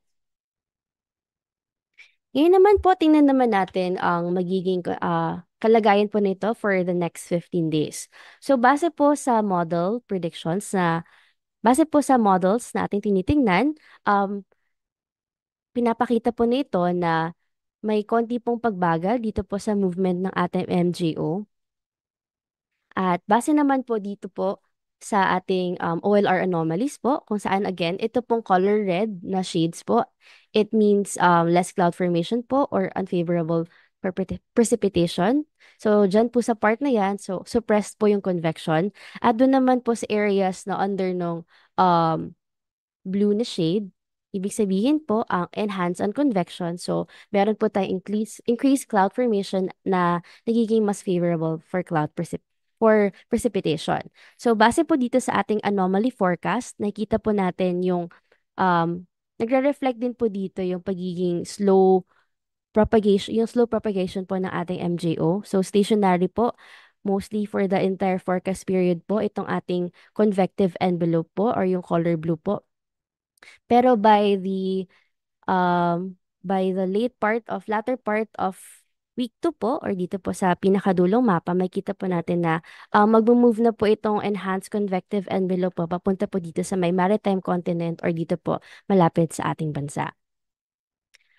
Ngayon naman po ay magtungo na tayo sa ating S2S forecast po for the period from November 20 up to December 3, 2024. So included po dyan ang ating tropical cyclone threat potential forecast at ang ating rainfall exceedance probability forecast. So for our TC threat potential forecast po, makikita po natin na for week 1 or from November 20 up to November 26 na wala po tayo na monitor na any tropical cyclone-like vortex. So yung as of now po, unlikely pa po yung pagkakaroon ng bagyo or pagkabuo po ng bagyo dito po sa ating Philippine Monitoring Domain from November 20 up to 26. Pero po, by week 2 or from November 27 up to December 3, may nakikita po tayong tropical cyclone-like vortex na meron pong low to moderate likelihood of TC development po. So, for week 2, TC threat potential is likely. Ngayon naman, tingnan natin yung mga average tracks po na naranasan po natin during the previous months of November. So, ito po yung 4 mean tracks na naranasan. So, for the first track po, maari pong itong TC na ito na nabuo po sa ating Western Pacific ay mag-enter po sa ating Philippine Area of Responsibility or PAR. Ngunit magre-recurve din po ito towards the northeastern part of the PAR bago po ito mag-move towards Japan or Korea. So ito pong scenario na to ay landfalling naman. For the next track naman po, ito pong next 3 tracks ay mga landfalling scenarios. So for number 2 po, landfalling TCs po ay maaari pong mag-traverse southern to northern or central Luzon. And then magre-recurve po siya again towards Japan or Korea after exiting the Luzon landmass po. And for the third mean track naman po, landfalling TCs po ay maaari pong mag-traverse dito po sa may central Philippines bago po siya mag-move towards Vietnam. And for the last track naman po, landfalling TCs po, may traverse again the southern part of Visayas bago po ito mag-move towards Thailand. For the month of December naman po, meron naman po tayong 5 common tracks. So for the first track po again, yung TCs po ay mabubuo po dito sa may Western Pacific at papasok sa PAR. Ngunit ito po ay magre-recurve towards the eastern part of PAR. Then move towards Japan. So, non-landfalling scenario po siya. For the second track po, again, yung TC po na nabuo sa Western Pacific ay papasok muli sa PAR at magre-recurve bago po siya mag-landfall towards, or bago po siya dumaan towards the northeastern part of PAR, then move towards Japan. And for number 3 naman po, landfalling TCs traversing northern or central Luzon, at magmo-move po siya towards Hong Kong after exiting the landmass. And for the fourth mean common track naman po, landfalling TCs traversing southern Luzon to northern Visayas area. Bago po ito mag-move towards Vietnam. And for the last mean track, landfalling TCs po traversing the southern Visayas or northern Mindanao area. Bago po ito mag-move towards Thailand. Yan. So mag-move towards naman po tayo sa ating rainfall exceedance probability forecast. So for week 1 po or from November 20 to 26 para sa ating rainfall threshold na 50 millimeters. According po sa ating forecast, meron po moderate to high probability na ma-exceed ng rain yung 50 millimeters of rainfall over the northern part of Cagayan, Camarines Sur, Aklan, and Capiz, sa Eastern Samar, Surigao del Sur, eastern part of Agusan del Norte, and Davao Oriental. Meron naman po tayong low to moderate probability over the rest of Cabayan, Aklan, and Capiz. At low over the rest of the country naman po. Para naman po sa ating 100 mm rainfall threshold, meron po tayong low probability across the country. At ganun na rin po para sa 150 mm threshold. Sa week 2 naman po, For the 50 mm threshold, meron po tayong high to very high probability na ma-exceed yung threshold na yon over Catanduanes, Palawan, most parts of Visayas and Mindanao. And then meron naman tayong moderate to high probability over Cagayan, Isabela, Apayao, the rest of Bicol region, Oriental Mindoro, Antique, Negros Oriental, and Davao del Sur. At low to moderate naman po over the rest of the country. And para naman po sa probability to exceed 100 millimeters of rainfall, meron po tayong moderate to high likelihood over Catanduanes, Palawan, northern portion of Western Visayas and Negros Occidental, and Eastern Visayas. Meron naman din po tayong low to moderate over the eastern section of Luzon and the rest of Visayas and Mindanao, and low over the rest of the country. For the probability to exceed 150 millimeters of rainfall, may low to moderate probability po over Palawan and Visayas at low over the entire country. Over the rest of the country. All right. So, to summarize my presentation po, para sa ating PC threat potential outlook, for week 1 po, unlikely pa po yung ating pagkakaroon ng bagyo. Pero for week 2, meron po tayong low to moderate probability. So, it is likely po over week 2. For the rainfall outlook naman po, for week 1, nakikita po natin na maaari pa rin po tayong magkaroon ng drier than usual conditions po na nire-reflect po nito yung ating pinakita dun sa ating rainfall exceedance probability forecast at pati na rin po dahil tayo po ay nasa suppressed phase pa rin po ng MJO during this period po. And for week 2 naman po, maaari po tayo makaranas ng wetter than usual conditions po.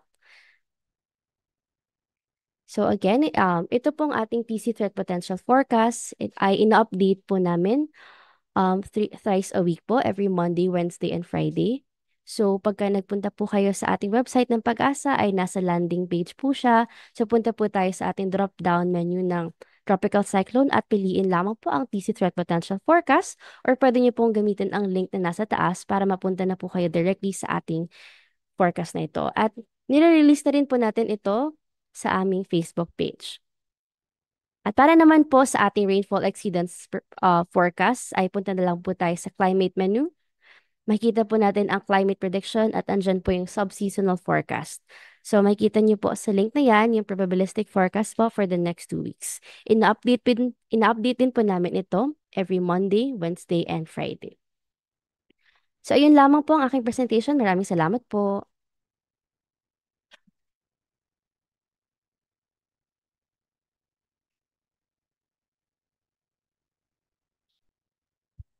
Okay, so maraming salamat Joanne for giving us the sub-seasonal to seasonal forecast. So katulad nga ng nabanggit ni Joanne, yung next update po nito ay sa Friday. And posted po yan sa ating website.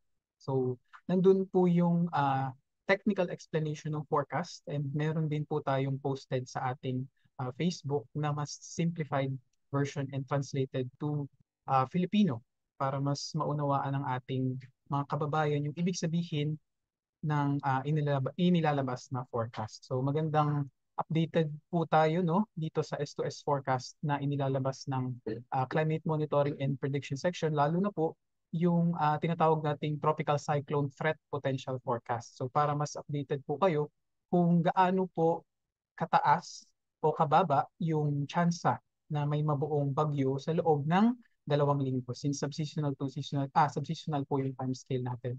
And also, I would like to use this opportunity na rin po to encourage everyone na gawin po nating practice yung pag-monitor sa updates ni Pag-asa araw-araw. So everyday po nag-update si Pag-asa both sa Facebook and sa website po natin para mas updated po tayo sa lagay ng ating panahon at sa ating lagay ng klima. Time check. So nasa kalahatian na po tayo ng ating program. Magkakaroon lang po tayo ng short health break, siguro mga 3 minutes po. And after that, magre-resume po tayo sa second half ng ating program with our remaining 2 presentations. So huwag muna po kayong aalis kasi next na po yung highlight ng ating event, which is yung climate outlook for the next 6 months. Okay po, so after 3 minutes, so 3:31, 32, 34, 3:34, balik po tayo and mag-resume na tayo sa susunod na part ng ating program. Thank you po.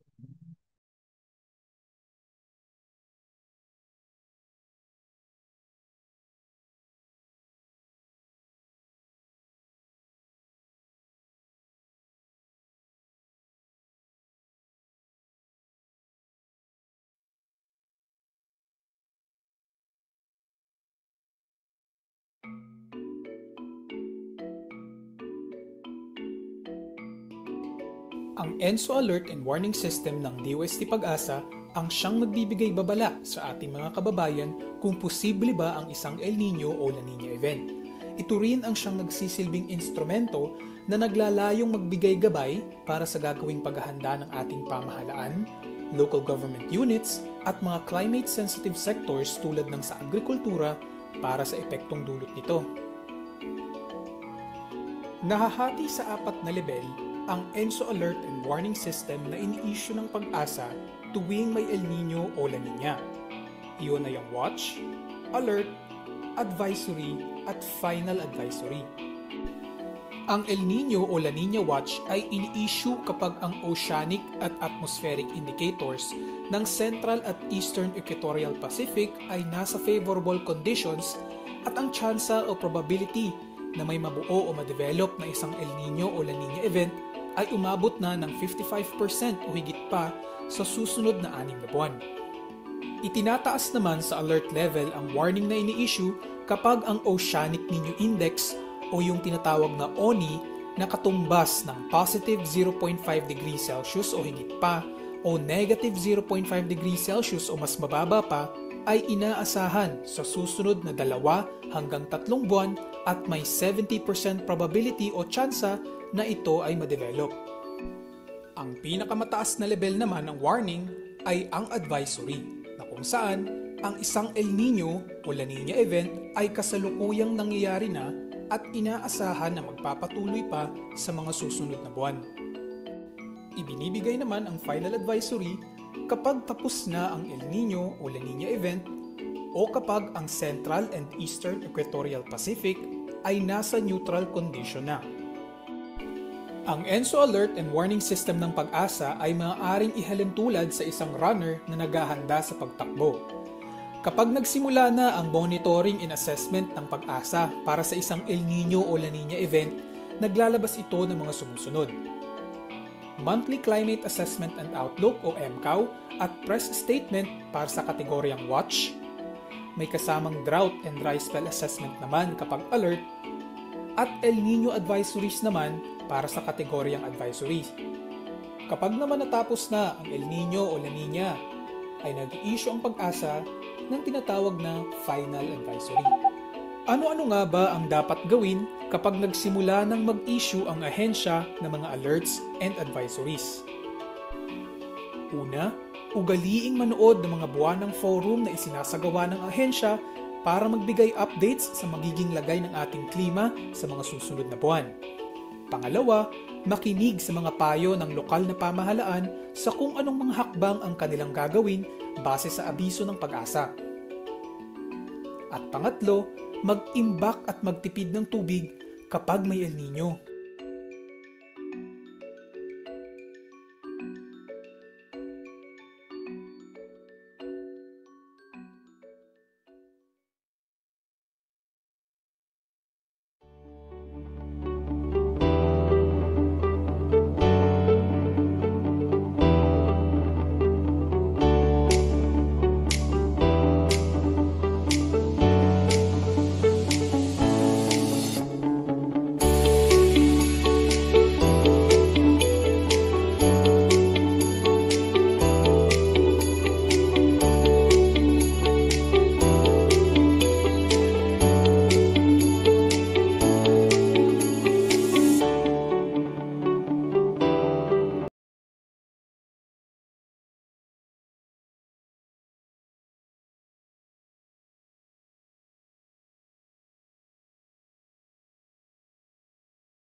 Ayan, so welcome po once again dito sa ating climate forum. So currently nasa more than 150, actually 162 participants po tayo ngayon dito sa Zoom, and more than 200 viewers din po yung ating viewers sa Facebook Live. Hindi ko lang po na-check yung sa YouTube, pero marami din po tayong viewers doon. And check ko lang po, nandito na po ba tayong lahat? So thumbs up naman po sa participants natin dito sa Zoom if nakabalik na po tayo. Ayan. So may mga nagka-thumbs up. Thank you so much po. If meron po kayong questions, feel free to send them here dito po sa ating Zoom chat box para po sa open forum sasagutin natin siya. And sa mga viewers naman po natin sa Facebook, super engaging na po yung comment section natin doon. Marami nang nagtatanong. I-comment nyo lang po. And again, sa open forum sasagutin natin yun. So, mag-change po tayo slide ng program. Pwede po, can I ask if available po si Sir Romy to present muna po yung climate review naman for Northern Luzon PRSD? Sir Romy?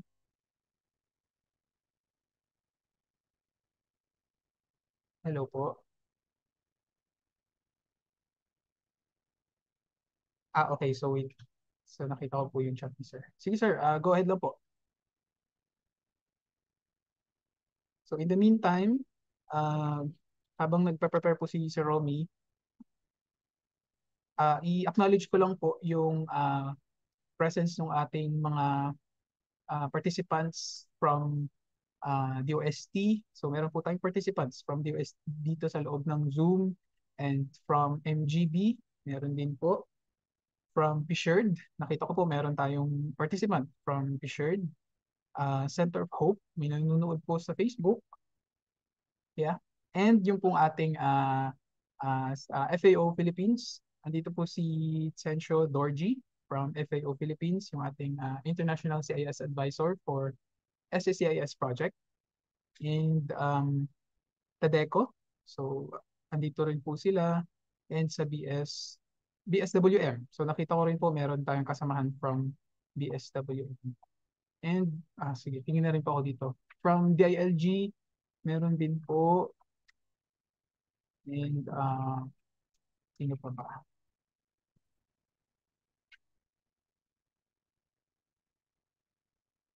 And from Philippine Navy, yes, nabanggit ko sila kanina. NPC, from OCD, meron din po. Marami tayong participants actually sa mga local DRR offices sa buong Pilipinas actually. And of course, I would like to acknowledge na rin po yung presence ng ating mga Pag-asa executive staff from PRSD. And so, I think okay na po si Sir Romy to present the next presentation muna po. Ayan. And to proceed po, so bago po tayo dumako doon sa ating climate outlook, so magkakaroon po tayo ng special lecture na hatid po ng ating kasamahan sa Northern Luzon PRSD. And over the last how many weeks, almost 1 month po talagang dinagsa ng bagyo yung ating mga kapatid sa Hilagang Luzon. So ngayon po gagawin nating avenue itong climate forum para bigyang pansin o balikan kung ano po ba yung mga nangyaring significant events doon sa ating sa Hilagang Luzon. So at para ibigay po sa atin yung special lecture na ito, let us all welcome Sir Romeo B. Ganal Jr., Senior Weather Specialist ng NLPRSD and Chief po ng Operations and Forecasting. Thank you, Sir Jeremiah. Again, magandang umaga po sa ating lahat. I'll be using additional screen for my presentation. Yan. Muli po, tama po yung na-mention ng ating mga kasamahan kanina that from the previous events ng ating pong mga bagyo, ang Northern Luzon ay biniyayaan po ng napakaraming mga bagyo for the past hour or month. So ang title ng ating pong special lecture ngayong umaga is The 6 Tropical Cyclones in Northern Luzon in Less Than a Month. Para po sa ating pong mga kababayan, at ito po ay yung mga nangyari for the past month sa ating po sa Northern Luzon. So unahin natin yung outline po natin. Ipapakilala ko muna yung domain ng ating Northern Luzon PRSD. Ano nga ba ang nangyari sa sa loob ng 29 days mula October 21 hanggang November 18 sa aming lugar. Sino itong anim na bagyo na dumaan po sa amin? Nagsimula sa bagyong si Christine, sinundan ni bagyong Leon, ni Marce, ni Nika at ni Ophel kasama ni Pepito. At muli yung ating pong summary at yung lessons learned po namin sa Hilagang Luzon. Sumuli pinapakilala ko yung ating pong lugar sa Hilagang Luzon. 16 na probinsya ang sakop po ng aming Regional Services Division mula Ilocos Norte, Ilocos Sur, La Union at Pangasinan sa Ilocos Region, Apayao, Kalinga, Abra, Benguet, Mountain Province para naman sa Cordilleras at dito rin po sa kasama ang Ifugao sa Cordilleras, ang Batanes, Isabela, Quirino, Cagayan at Nueva Vizcaya para naman po sa Cagayan Valley Region at ang lalawigan ng Aurora. Sa aming pong monitoring at advisory domains sa Northern Luzon, nakahati ito sa 5 cluster. So unahin po natin yung nangyari. Ano nga ba po yung mga nangyari sa Northern Luzon for the past 29 days? Nagsimula kaming dalawin ng mga bagyo noong unang bahagi ng Oktubre at ito yung ating pong si bagyong si Julian. Ngunit sa huling bahagi ng kalagitnaan ng Oktubre hanggang sa kalagitnaan ng Nobyembre, nagkaroon tayo ng 6 na sunod-sunod na bagyo. Nagsimula ito sa bagyong si Christine na may international name na Trami mula October 21 to 25. At bago pa lamang po ito makalabas totally ng ating Philippine Area of Responsibility, meron na ulit kaming binabantayan na panibagong malakas na bagyo. At ito si Super Typhoon Leon na may international name na Kongray na nag-stay po sa loob ng Philippine Area of Responsibility natin mula sa October 27 hanggang November 1. Habang aming pong tinitignan pa yung epekto ng bagyong si Super Typhoon Leon, may monitor ulit kami na bago na bagyo si Typhoon Marce na may international name na Yinxing noong November 4 hanggang November 8. At pagkatapos ng paglampas nito sa ating Philippine Area of Responsibility sa kanluran ng Luzon, nagkaroon ng panibagong bagyo na aming po binantayan na si Typhoon Nika noong November 9 to 12, 2024. At pagkatapos naman po ng ating pong bagyong Sinika, may panibagong sumilip na sama ng panahon dito sa may advisory domain ng ating pong monitoring domain sa Pag-asa at ito si Super Typhoon Ophel at sinundan ulit ito ng magkasabay sa loob ng Philippine Area of Responsibility na si Super Typhoon Pepito. Sa 6 na bagyo na ito, hindi bumaba sa kategoryang severe tropical storm yung ating pong mga bagyong dumaan as well as kung papansinin po natin yung mga track ng mga bagyo na aking kong nabanggit ay dumaan dito sa advisory or sa area of responsibility ng Northern Luzon. So unahin po natin yung unang bagyo na dumating po sa amin, itong si bagyong si Christine no October 21 to 25. So nagsimula siyang pumasok ng Philippine Area of Responsibility bilang tropical depression no October 21 ng 5 a.m. Nag-intensify ito into tropical storm noong kasunod na araw ng 5 a.m. October 22.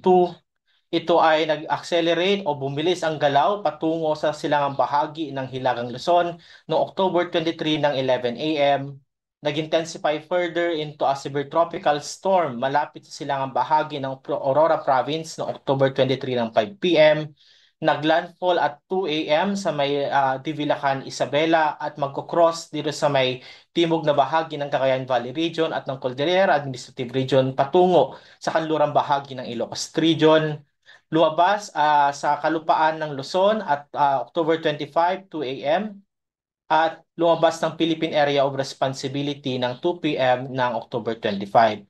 Sa pagdaan ng bagyong si Christine sa aming pong lugar, napanatili nito yung kanyang severe tropical storm category.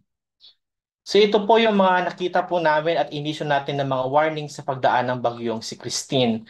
Dito sa ating pong cumulative rainfall mula sa pagdaan po nito noong October 21 hanggang 25, nagkaroon ng maraming pag-uulan lalong-lalo na dito sa may timog na bahagi ng Isabela at northern portion ng Aurora at sa Quirino Province. Habang pagdaan naman ito sa bulubunduking bahagi ng Cordilleras, nagkaroon ng mga significant na ulan dito sa may La Union at Pangasinan area. Pero kung susumahin po natin, yung mas maraming ulan ay nandito po sa may Bicol Region, kasama na itong Calabarzon area at dito sa may area po ng Region 4. Ang focus po ng aking pong presentation ngayon ay sa Hilagang Luzon para po sa mga naging epekto ng bagyong si Christine. Sa ating po mainilabas na tropical cyclone wind signal o yung babala para sa malakas na bugso ng hangin. Nakataas po ang pinakamataas na signal sa amin na umabot po ng signal number 3. Samantalang sa antas naman ng heavy rainfall o yung lakas ng ulan, nakarating ito sa level ng orange warning o di kaya may community preparedness for flooding and landslide ay possible na mangyari sa aming pong mga lugar. Sa ating pong lifetime at maximum intensity ng bagyo po, ang ating pong nakita ay nasa 95 kilometers per hour yung kanya pong maximum sustained winds o yung 10-minute average na lakas na bugso ng hangin at yung gustiness ay nasa 160 kilometers per hour. Ano nga ba ang nangyari sa lakas na ganito ng hangin as well as yung ating pong inisyo ahead of time na signal number 3 sa ating pong mga lugar? So ito po yung mga na-record po natin sa mga probinsya ng Hilagang Luzon. Maraming pinadapa ng mga agricultural land ang ating pong bagyo sa Cagayan. Sa panahon po na ito, halos tag-ani na dito sa Hilagang Cagayan, kaya nanghihinayang yung ating mga kababayan, lalong-lalo na yung ating mga farmers dahil supposed to be the following week ay anihan na po ng palay. Nagkaroon tayo ng mga pagbaha dito sa may Quirino Province in Saguday. Nagkaroon ng soil erosion sa mga highways sa Cayapa in Nueva Vizcaya. Ganun din dito sa may Cordilleras sa Benguet. Nagkaroon tayo ng landslide over Cannon Road, sa pagbaha din sa City of Ilagan at landslide sa Mountain Province. Kung papansinin po natin yung malakas na ulan na idinulot ng Bagyong Christine, nagdulot ito ng malawakang pagbaha at pagguho ng lupa as well as yung malakas na hangin nagpadapa ng mga halaman at ng ating pong mga pananim. Sinundan ito ng Super Typhoon Leon ng ilang araw lamang at ito ay nagbigay naman ng epekto lalong-lalo na sa Dulong Hilagang Luzon, in particular sa Babuyan Group of Islands at dito sa may Batanes Group of Islands. Simula itong pumasok ng ating Philippine Area of Responsibility October 26 ng 11 p.m. Nag-intensify ito into severe tropical storm ng October 28 ng 11 a.m. At muli nag-intensify further into typhoon category the following day, October 29. Ito ay nag-undergo ng rapid intensification at by 5 p.m. ng October 29, nasa huling bahagi na ito ng typhoon category at inaasahan sa mga susunod na oras, ito ay magiging super typhoon. By October 30, 11 a.m., nag-intensify ito into super typhoon at nagtitreten sa may silangang bahagi ng Batanes Province. At ito, base sa ating lokasyon, dumaan ito sa silangang bahagi ng Batan Island. Ngunit kahit ito ay hindi tuluyang naglandfall sa ating pong Batanes Group of Islands, nadama ng mga kababayan natin dito yung malakas na hangin, malakas na ulan at yung mga storm surges. Tuluyan itong humina bahagya habang tumutungo dito sa timog silangang bahagi ng Taiwan at pagdating po dito sa may Taiwan area, ito ay humina into severe tropical storm eventually lumabas ng ating Philippine Area of Responsibility ng November 1, 5 a.m.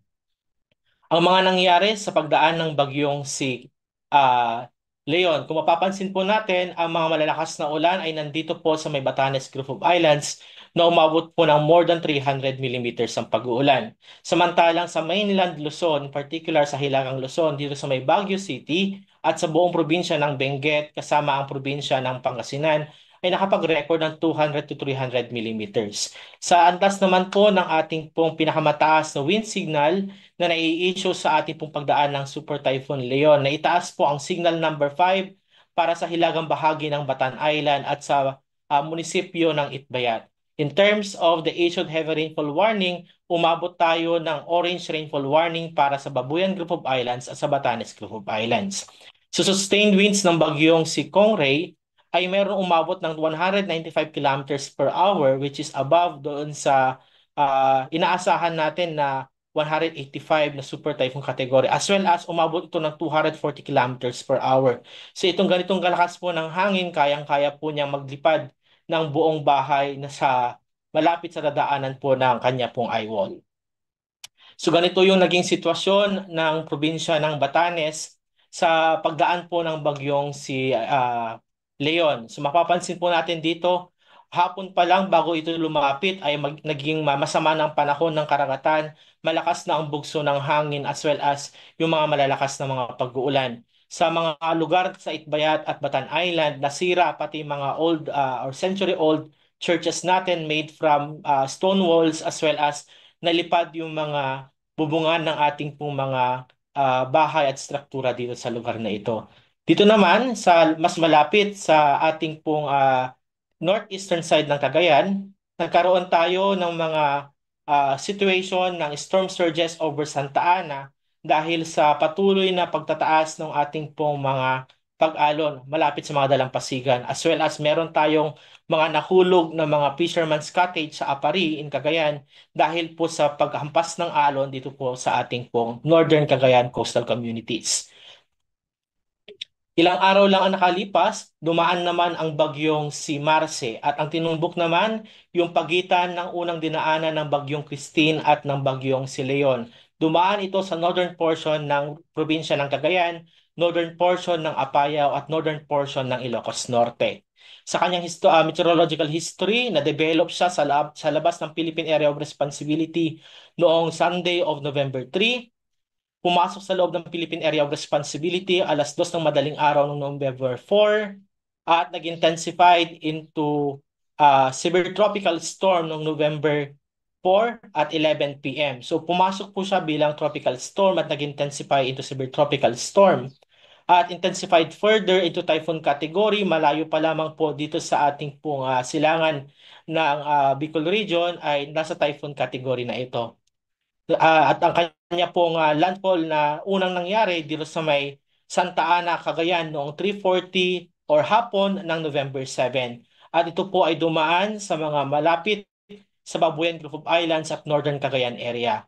Nagkaroon tayo ng pangalawang landfall ng alas 9 ng gabi sa may Sanchez Mira, Cagayan. At umexit ng ating Philippine Area of Responsibility alas 2 po ng hapon ng November 8. Kung papansinin po natin, itong mga nabansyon natin kanina ng mga lugar ay apektado rin ng unang dumaan na bagyong si Leon at si bagyong si Christine. Kaya't halos napuruhan sa pangatlong pagkakataon ang hilagang bahagi ng Northern Luzon.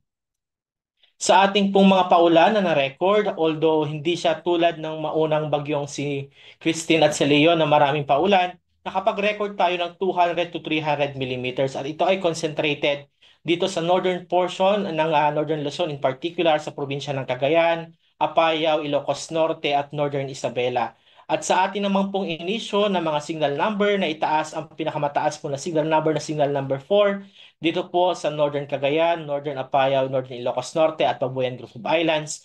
Ang nagtaas tayo ng heavy rainfall warning na orange sa mga lugar po sa mga lugar na ito.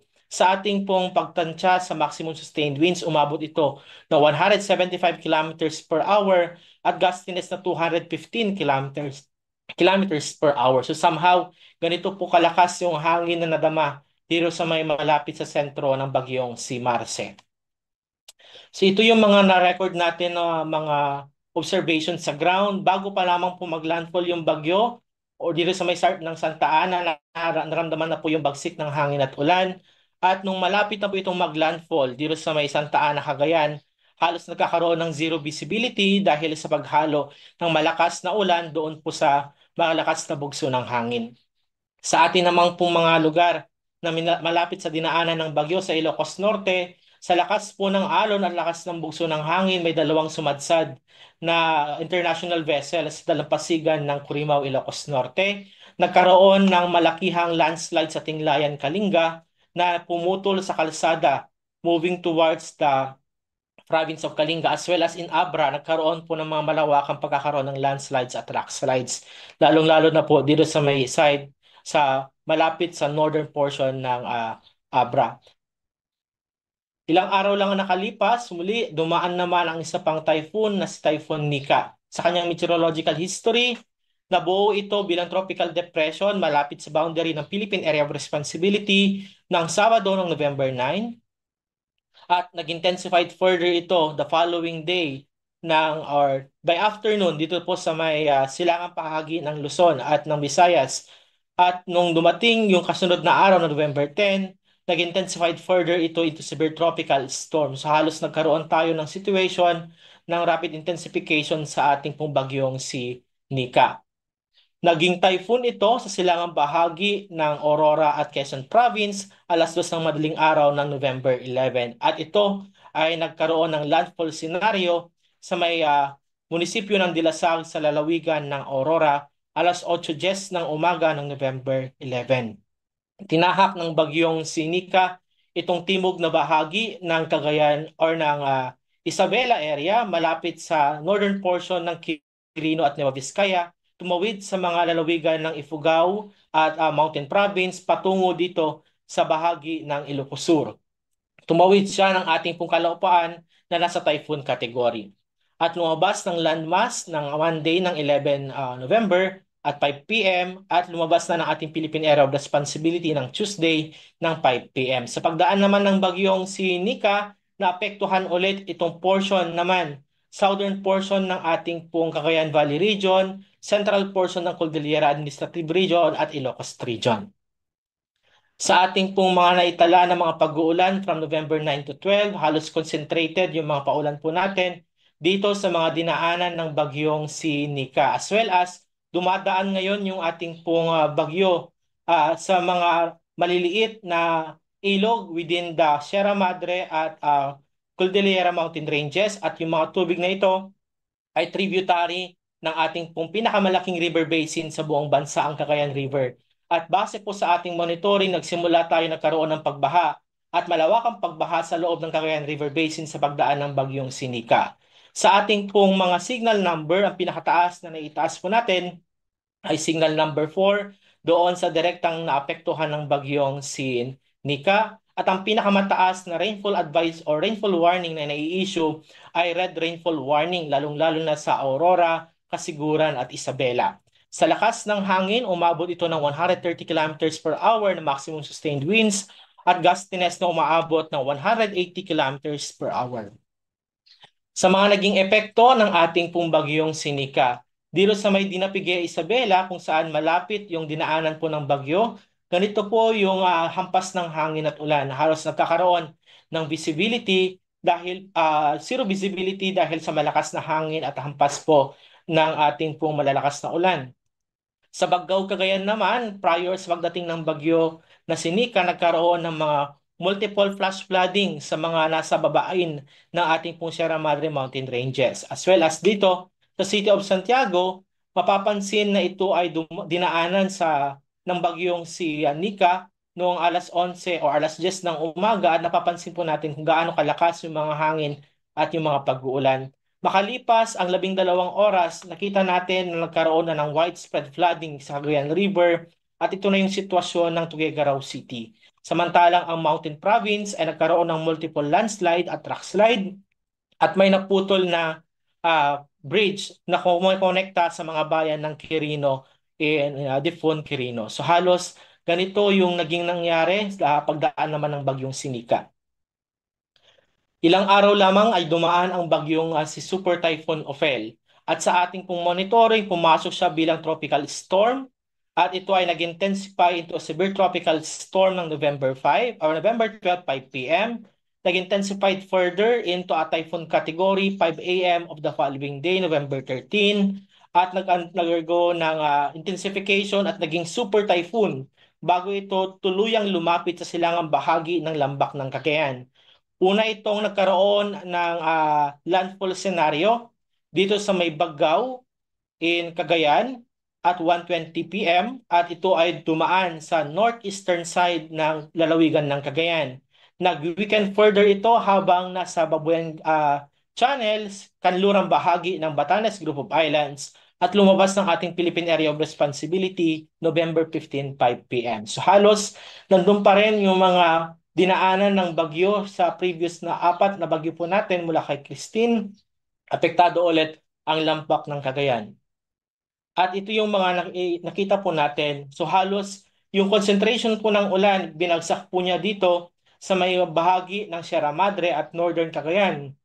At hindi masyadong naramdaman yung malakas na ulan sa ilang bahagi ng Luzon. Samantalang yung hangin ang masyadong nag-cause ng maraming damages dito sa may portion ng Cagayan area. Sa ating pong signal number, pinakamataas na i-issue ang signal number 5 sa Santa Ana at Gonzaga, Cagayan, at signal number 4 sa Northeastern at Babuyan Group of Islands. In terms of heavy rainfall warning, yellow rainfall warning ang nai-issue pagdaan po ng bagyong si Super Typhoon Ophel. In terms of maximum sustained winds, 185 kilometers per hour ang kanya pong 10-minute average na hangin.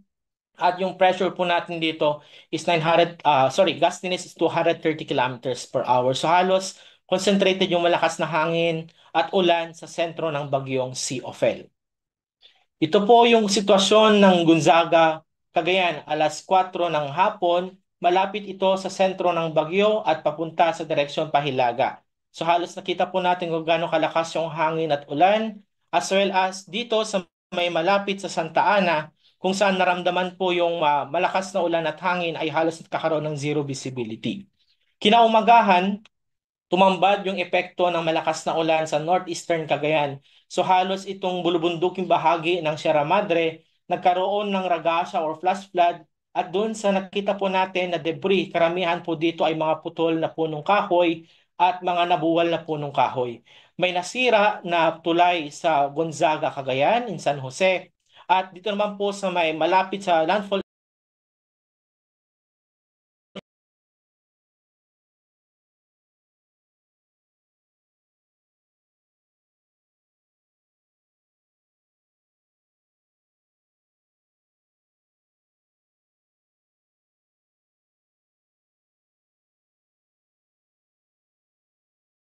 ito ay nag-intensified into typhoon category by November 15, 11 a.m. at nag-undergo ng rapid intensification bago po ito nagkaroon ng super typhoon category.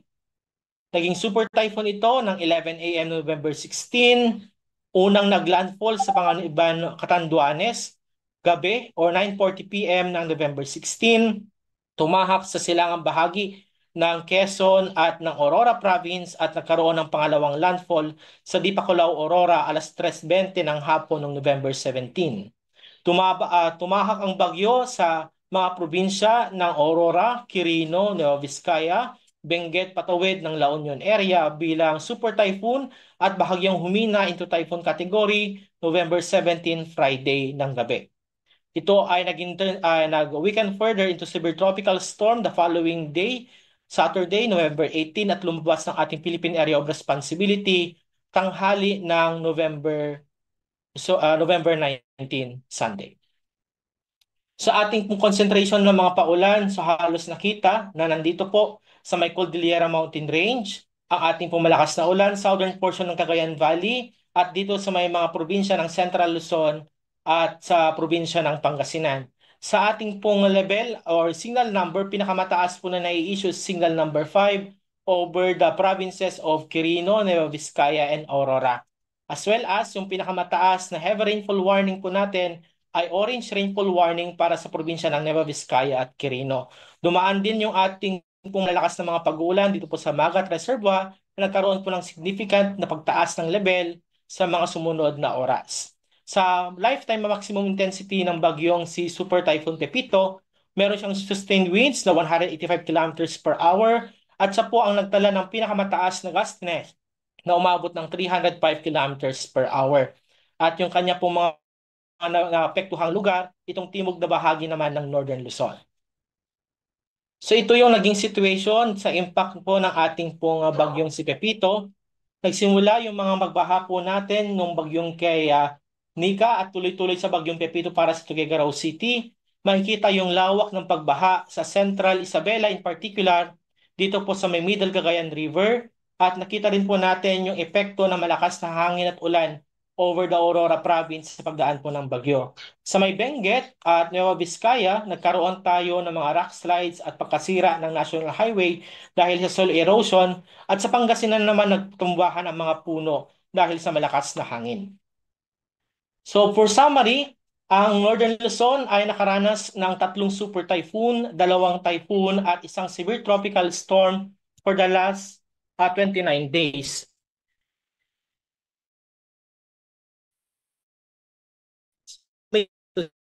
Environment regulation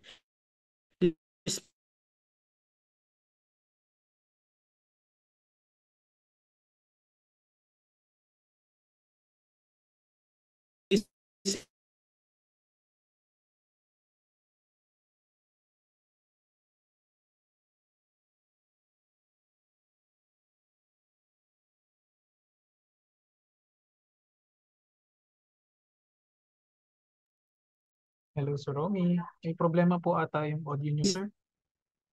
Medyo nag-choppy po siya. Mukhang, ay, Sir, nawawala ka po. humina po ata yung sound, sir.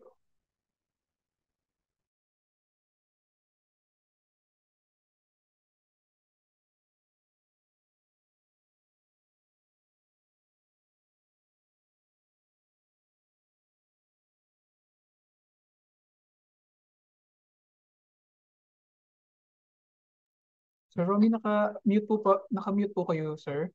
Hello po.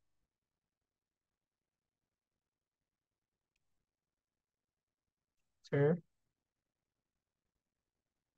Hello po. Sir Romy. Sir Romy, nakamute ka po. Worst scenario situation as basis for disaster planning is effective in anticipating the impacts of an event, maintaining open lines among NGAs, NGOs, and other frontliners in disaster management results in prompt coordination and decision making. Then on-time submission of ground reports helps improve the warnings, and there are rooms for improvement in warning communications.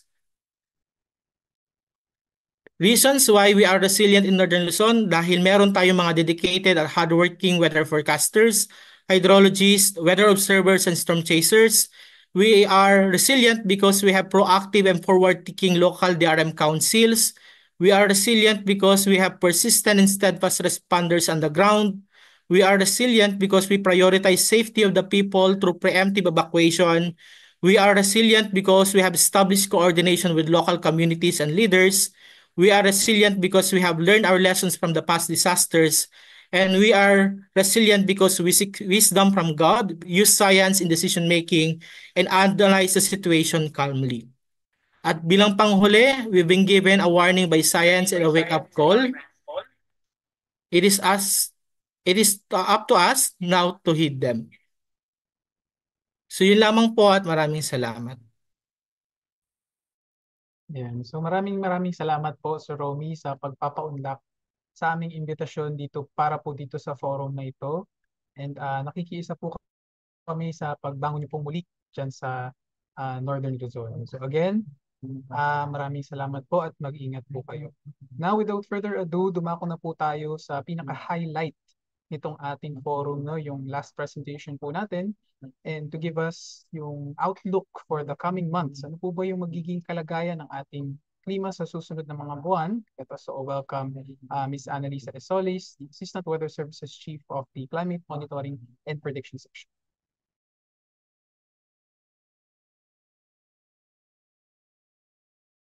Thank you very much, Jerem. Good morning po. Naririnig po na malinaw? Yes po, ma'am. Audio clear. Okay. Thank you.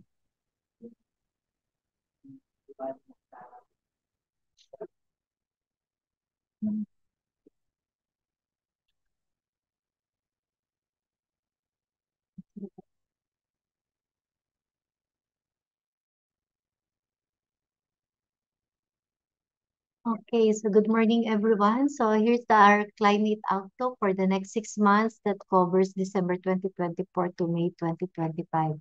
So, kumusta po tayong lahat at dito sa ating mga nagdaang mga naging epekto ng mga nakaraang bagyo. So, very comprehensive na naipakita natin po kung ano yung mga naging impact at naging epekto nitong mga previous tropical cyclones natin. So, ang tanong, ano pa, may susunod pa ba? So, here's our climate outlook from December to May 2025. So, we will give you the ENSO updates, climate outlook from December to May, and then the summary.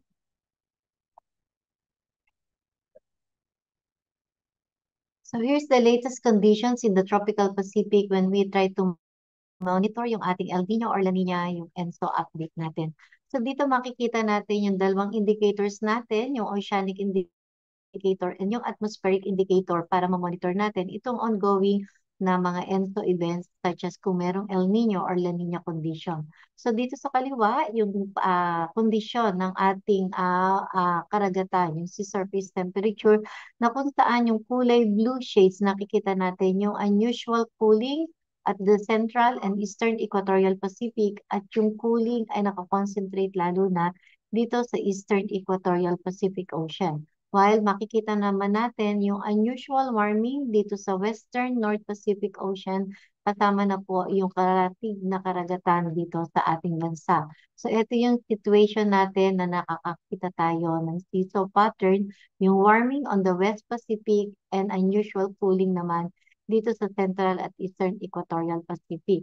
But kung titingnan natin, on the average, so this covers from October 20 to November 16, so less than a month, so nakikita po natin na at least ang pinaka-average po is na umaabot sa negative 0.5 degrees centigrade.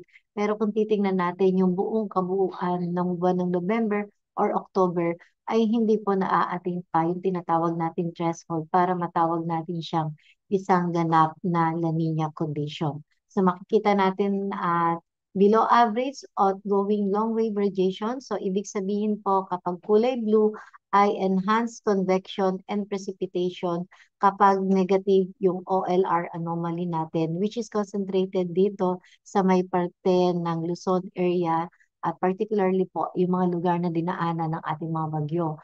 Whereas meron pong mga tinatawag na suppressed convection naman yung makikita natin, yung mga red spots po dyan or yung red shades natin nakikita. So doon naman ang positive OLR anomaly. So ibig sabihin po, mas kokonti ang convection, kokonti or walang pag-uulan dito sa mga kulay pula. So concentration ng ating mga pag-uulan ay dito po present sa may parte ng Luzon and Central Luzon area.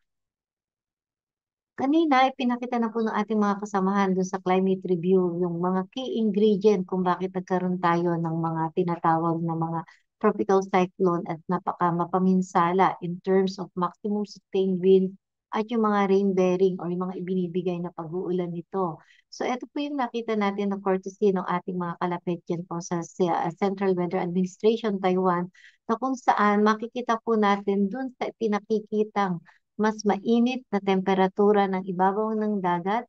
Diyan po situated sa may parte ng West Pacific Ocean. Andiyan yung unusual warming. At kung titingnan po natin, up to 400-meter depth ng subsurface ocean temperature natin.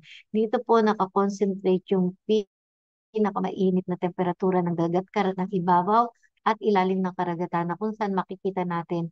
Ito yung isa sa mga key ingredient kung bakit dyan po nadidevelop yung ating mga bagyo. At kung makikita natin, farther dito sa west na malapit sa ating karagatan, ay mainit pa rin yung temperatura. Kaya kung halimbawa po't nadidevelop dito ang ating mga bagyo, malayo yung tatahakin niya papunta sa atin. Ang nangyayari po as nagkakaroon ng space at ng time to intensify at napakainit ng temperatura ng dagat na dadaanan niya kaya nagkakaroon ng rapid intensification. At kung titingnan po natin yung historical na mga occurrences po from 1991 to 2020, September, October, November, tropical cyclone formation. Yung pong nangyari naganap na tropical cyclone genesis dyan po sa may parte between 140 degrees up to dun sa international dateline. Dito nabubuo yung mga tropical cyclones natin, itong mga nakaraang mga araw. At yan po ay nangyari historically dyan sa may parte ng 140 degrees east longitude up to dyan nga po sa dateline during and so neutral condition, during El Niño condition, and during La Nina condition. So anong ibig sabihin po niyan? Galing tayo sa strong El Niño nitong mga nakaraang first half ng ating taon. So ibig sabihin po, malaki ang contribution nung galing tayo din sa strong El Niño condition at papunta dito tayo sa tinatawag na short-lived or La Nina-like conditions. Kaya nagkaroon po ng anomalous pattern mula po dyan sa subsurface, sa surface natin, up to dun sa atmospheric circulation, kung paano nag-react yung ating atmosphere dun sa sobrang pag-init ng temperatura ng ating karagatan. So, this indicates the development of full and neutral phase or La Nina-like condition na nanggaling tayo during the previous strong El Nino condition. So, kaya po ganyan yung ating nakikita na possible mga TC genesis doon sa mga nasabing lugar. And still, conditions in the tropical Pacific, doon sa tinatawag naman nating weekly sea surface temperature departure. So, ang minomonitor natin is Nino 3.4 region. So, during the last 7 days, nakikita po natin ay 0 yung SST anomaly natin. So dyan, ENSO neutral condition, pero ang nakikita po natin ay merong unusual warming.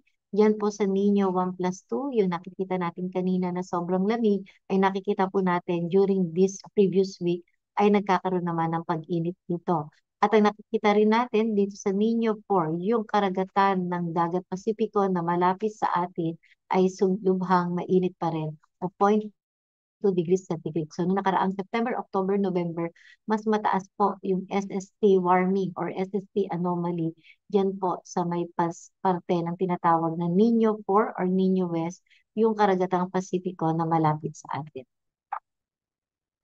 At kung titingnan po natin yung subsurface temperature, so nagkakaroon pa rin ng sustained cooling at the central and eastern equatorial Pacific, whereas mas nakikita din natin yung sustained warming up to 400 meters yung subsurface temperature warming. Ito pong karagatan na malapit sa atin, which are also conducive or favorable pa rin sa mga tropical cyclone development at this time of the year. That was 5 days centered ng November 14, 2024. So, yung nakikita natin dyan, so meron pa rin sustained cooling at the central and eastern equatorial Pacific up to a subsurface at sustained warming pa rin dyan sa West Pacific. So, ibig sabihin, nandyan pa rin po yung ating mga indicators, indikasyon na ating mainit pa rin yung temperatura ng dagat na malapit sa atin na posible pa rin po makapagbigay ng mga convective activities or precipitation.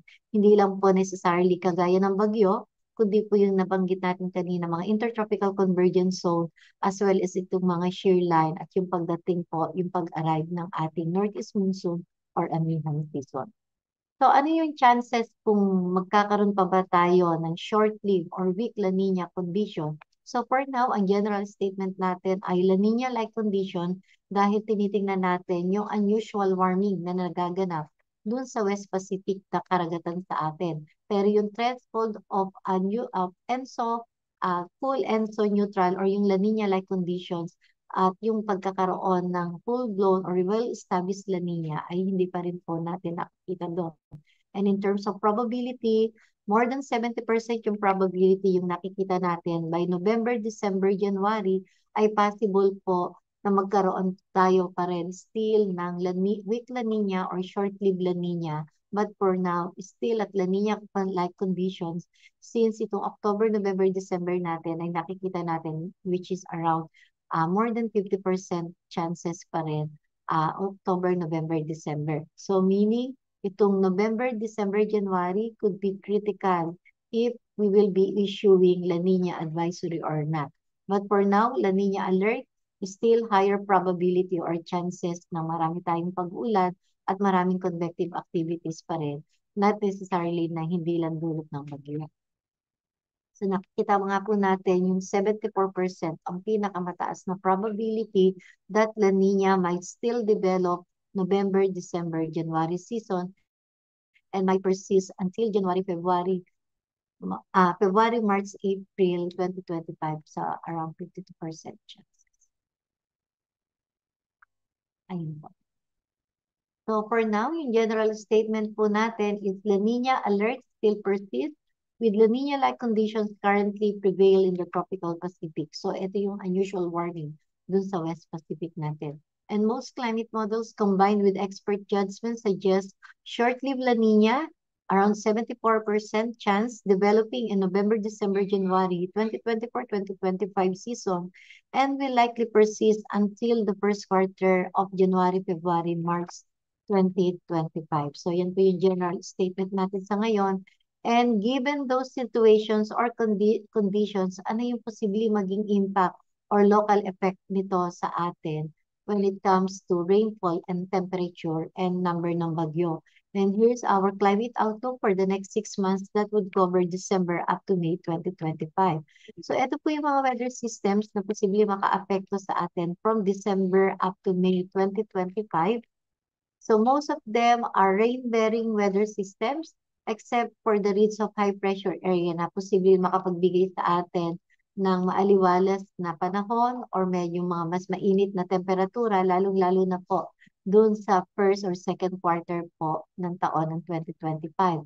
But for now, yung pagpasok po ng ating Northeast Monsoon, which Pag-asa formally announced yesterday, yung ating Northeast Monsoon, and then meron po tayong shear line na nakakaapekto dyan sa ating northeastern portion ng ating bansa, as well as yung ating frontal system. So yung low pressure area na pwedeng embedded siya sa intertropical convergence zone na posibleng makapag-develop into tropical cyclones. And then yung mga easterlies natin na posibleng din magbigay ng mga local thunderstorms and isolated rain showers. And also yung tinatawag nating intertropical convergence zone na kung saan nakita natin kanina ay nandito na po sa may parte just above dyan po sa may parte ng Mindanao area. So malaki po yung implikasyon, yung oscillation ng ating intertropical convergence zone at this time of the year dahil siya rin po ang posibleng magdikta aside sa northeast monsoon nung prepared tropical cyclone development at prepared tracks ng ating mga bagyo in the coming months. So yun po yung watch out natin. So in terms of rainfall forecast, so nandito po yung ating normal rainfall distribution during the month of December based from 1991-2020 data. So ito yung concentration ng ating ulan during December normally sa eastern section ng ating bansa that could be brought about by those rain-bearing weather system at yung pong tinatawag nating northeast monsoon or amihan. And then pagdating po ng forecast natin rainfall coming December, so still nakikita pa rin po tayo na maraming konsentrasyon ng tubig ulan dyan sa eastern section ng ating bansa. At kung titingnan natin yung in terms of percent normal, generally near to above normal rainfall conditions ang posible nating maranasan sa pagpasok ng Disyembre at still nakikita pa rin po natin yung mataas na konsentrasyon at mataas na chances or probability na marami pa rin ulan dyan po sa mainland Luzon area including portions of Mimaropa as well as dito sa may Panay area and dito po sa Western Visayas area. So nakikita po natin yung mga rain-bearing weather systems aside dun sa mga bagyo. So yung shear line, northeast monsoon, as well as yung ating mga easterlies natin and frontal system might contribute to these above normal rainfall conditions and the probability is high. So sa lahat ng mga area, so nakikita po natin na mataas ang probability in terms of probabilistic forecast na posibleng madami pa rin ang ulan kaysa karaniwan ang ating matatanggap pagpasok ng December. At pagpasok ng January, so makikita natin, kung ikukumpara natin yung December, medyo may pag-uulan pa sa may western section or yung central Luzon area. So dito mostly mas concentrated dito sa eastern portion ng ating bansa as well as portions po ng mga Visayas. Normally, yan ang ating mga pag-uulan. In terms of rainfall forecast for the month of January, millimeters of rain, marami pa rin pag-uulan concentrated dyan po sa may parte ng Bicol, Eastern Visayas, as well as Eastern Mindanao area. So maaari mag-contribute po yan yung ating position ng ating intertropical convergence zone, tropical cyclone formation, at yung ating mga frontal and northeast monsoon. So dito sa January nakikita natin, so mostly yung ITC set, low pressure systems as well as yung potential tropical cyclone development ang posibleng makakontribute dito sa pag-uulan dito sa may January natin. And in terms of percent normal, generally near to above normal rainfall conditions over major parts of Luzon, Visayas, and Mindanao with some patches of below normal rainfall condition, yung kulay yellow, dito sa western section ng Luzon area. And in terms of probabilistic forecast, mataas ang probability of having above normal rainfall condition, specifically dito po sa may Central Visayas area as well as portions of Mimaropa region. And dito rin po sa may parte ng Southern Luzon area, higher chances or above normal rainfall conditions. Pagdating ng February, so nakita po natin still yung northeast monsoon, yung prevailing wind system natin na posibleng makapagpaulan pa rin sa eastern section ng ating bansa. And mostly dyan po sa Eastern Visayas, Eastern Mindanao, ang possible na konsentrasyon ng ating mga mararaming tubig ulan as well as meron dito rin po na above normal rainfall condition sa eastern section ng Luzon area. Pero kung ikukumpara po naman ito natin dun sa normal rainfall distribution, so mas marami pong ulan at this time of the year sa may Eastern Visayas and Eastern Mindanao at generally near to above rainfall condition. So masasabi pa rin natin, nandito pa rin yung general concentration ng marami nating pag-ulan pagdating ng February. And this might contribute yung mga rain-bearing weather system natin. So yung bagyo, ITC set, and yung frontal system natin, and shear line. So mataas pa rin ang probability. So meaning yung nakikita po natin, pagpasok ng December, simula po nung nagkaroon tayo ng La Nina-like condition na ipinalabas ng Pag-asa, ay ganun pa rin po yung ating mararanasan na La Nina-like condition of having higher probability to experience above to way above normal rainfall condition despite wala pa yung tinatawag nating fully established La Nina conditions. So yun po yung nakikita natin sa ngayon. And pagdating ng March, so generally near normal rainfall conditions over major portions ng Luzon area. Merong below to way below normal dyan sa may parte ng Western Luzon, Northwestern Luzon area, which is normally dry condition natin or dry season dyan po sa northwestern section ng Luzon area. At pagdating naman po dito sa may parte ng Eastern Visayas, some portions of Southern and Bicol area, at dito po sa interior portion po ng Visayas area and also full of Mindanao, ay posibleng makaranas tayo generally near to above normal rainfall condition pagdating ng Marso, and the probability is high, particularly over most parts of Visayas region and dito rin po sa may Mindanao area. Pagdating ng April, so normally, generally dry season months natin yan, lalong-lalo na po dito sa may Luzon area. So may nakikita po pa rin tayo ng mga slight na mga pag-uulan. Generally near to above normal rainfall condition, but still yung concentration ng mga ulan possible po dyan po sa may Luzon, including Mimaropa region, as well as Central Visayas and most of Mindanao area, and the probability is still high. So meaning yung nakikita po nating La Nina-like condition or short-lived La Nina na posibleng patuloy up to January, February, March of 2025 next year. So ito yung posibleng magiging impact or lag impact ng La Nina-like conditions natin until April 2025. At pagdating ng Mayo, so nagkakaroon tayo ng shift dito sa may April papuntang Mayo ng transition or yung tinatawag nating from northeast monsoon to southwest monsoon. So yung Pacific trade winds natin yung ating magko-concentrate or mananalaytay pagdating ng April, and then pagdating ng Mayo, unti-unti na po papasok yung ating southwest monsoon or amihan na kung saan ang concentration na ng ating maulan ay mostly dyan na rin po sa may Western Luzon area normally.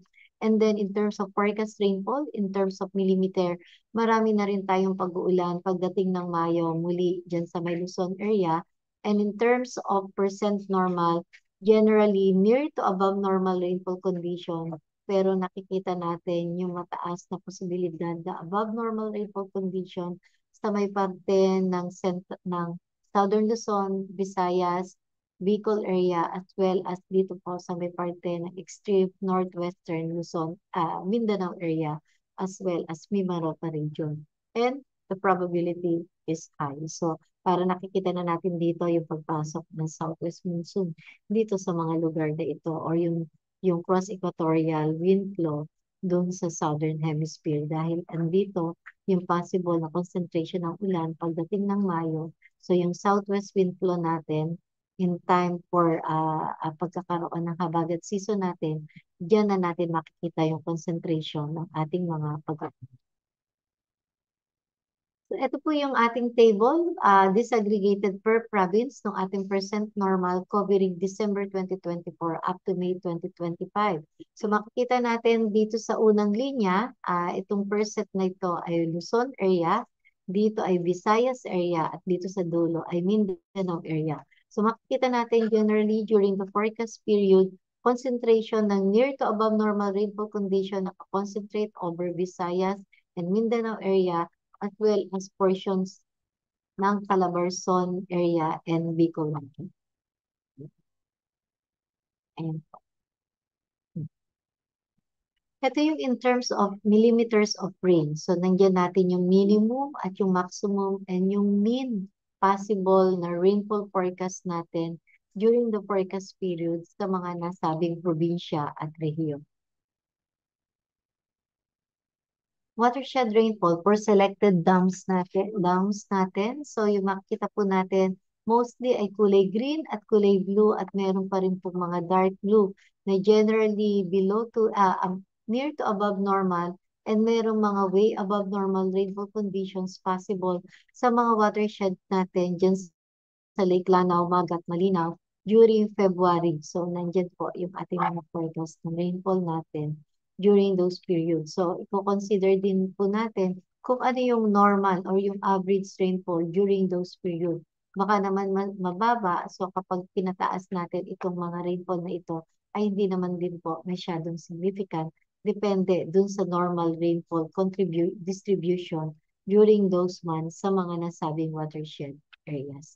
So, dito po, nandito yung ating mga watershed areas dito sa may Luzon area, Bicol, as well as dito sa may Lake Lanao in Mindanao. Doon sa ating mga selected rain stations, doon sa mga selected dam areas natin, so makikita po natin generally near to above normal rainfall conditions with some patches of below normal rainfall condition pagdating ng March dito sa may mga nasabing rain stations natin doon sa mga dam areas. So, ang kaibahan nung sa kabila ay yung average dun sa forecast watershed natin. So, dito naman po is yung mga point observations specifically dun sa mga rain stations po na nakatalaga dyan sa mga selected dam areas. Over selected river basin, so ibig sabihin naman po, yung mga river basin, yung area average ng ating mga river basin, yun naman po yung pinipredict nating rainfall dyan sa mga selected river basin. So yung kanina, point observation, ito po is yung area average ng ating major river basins sa Pilipinas. At kung makikita natin, December, January, February, generally near to above, dito po sa mga catchment area natin, dito po sa may Luzon, and dito po sa may parte ng Mindanao area.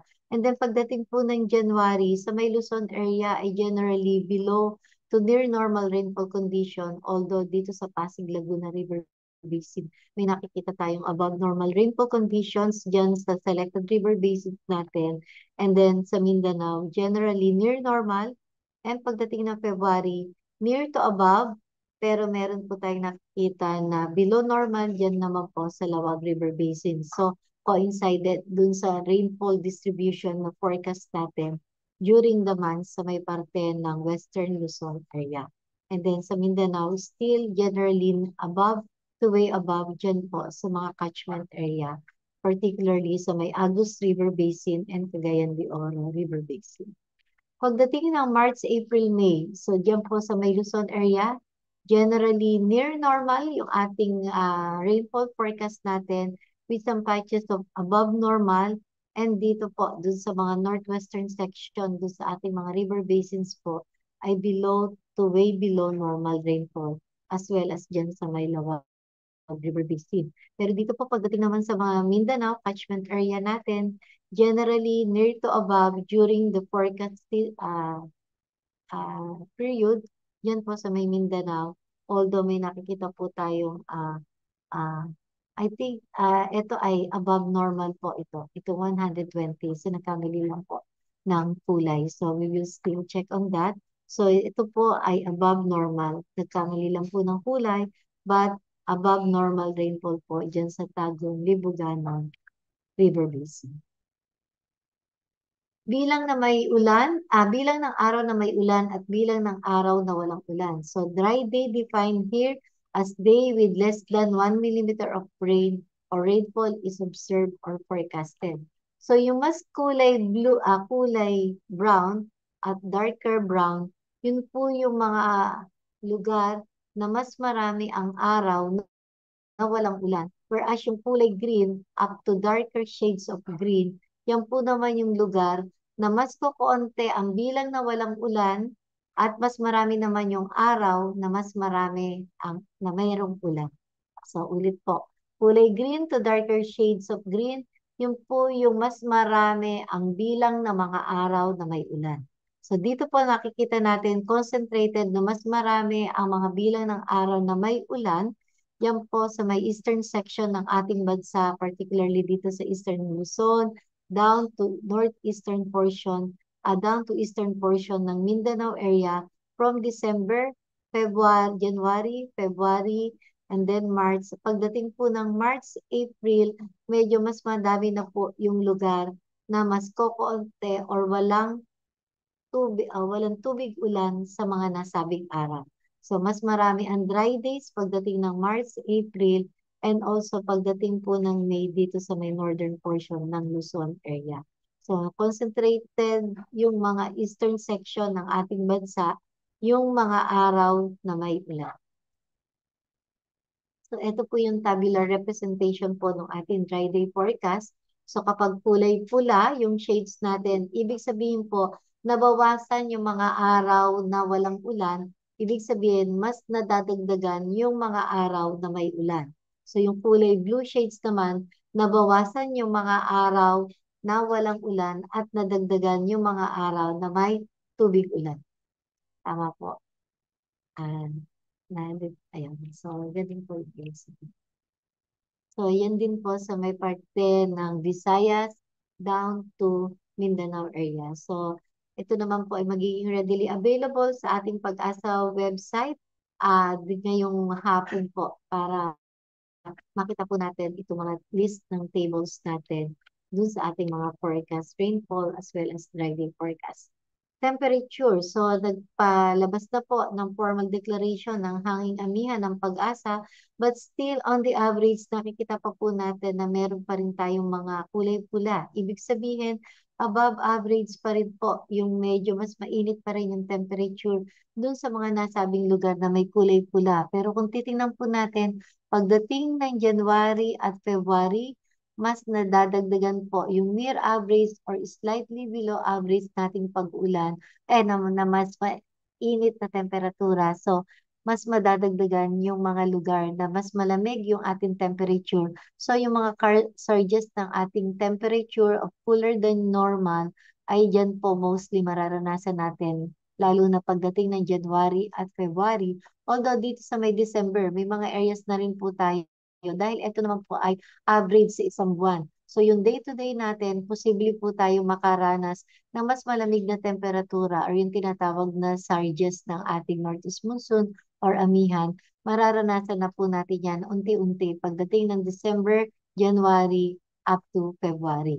And in terms of forecast ranges ng extreme temperature, so during the forecast period, makakakita pa rin tayo pagdating ng Mayo ay medyo mainit yung ating temperature. So usual during the warm and dry season months natin.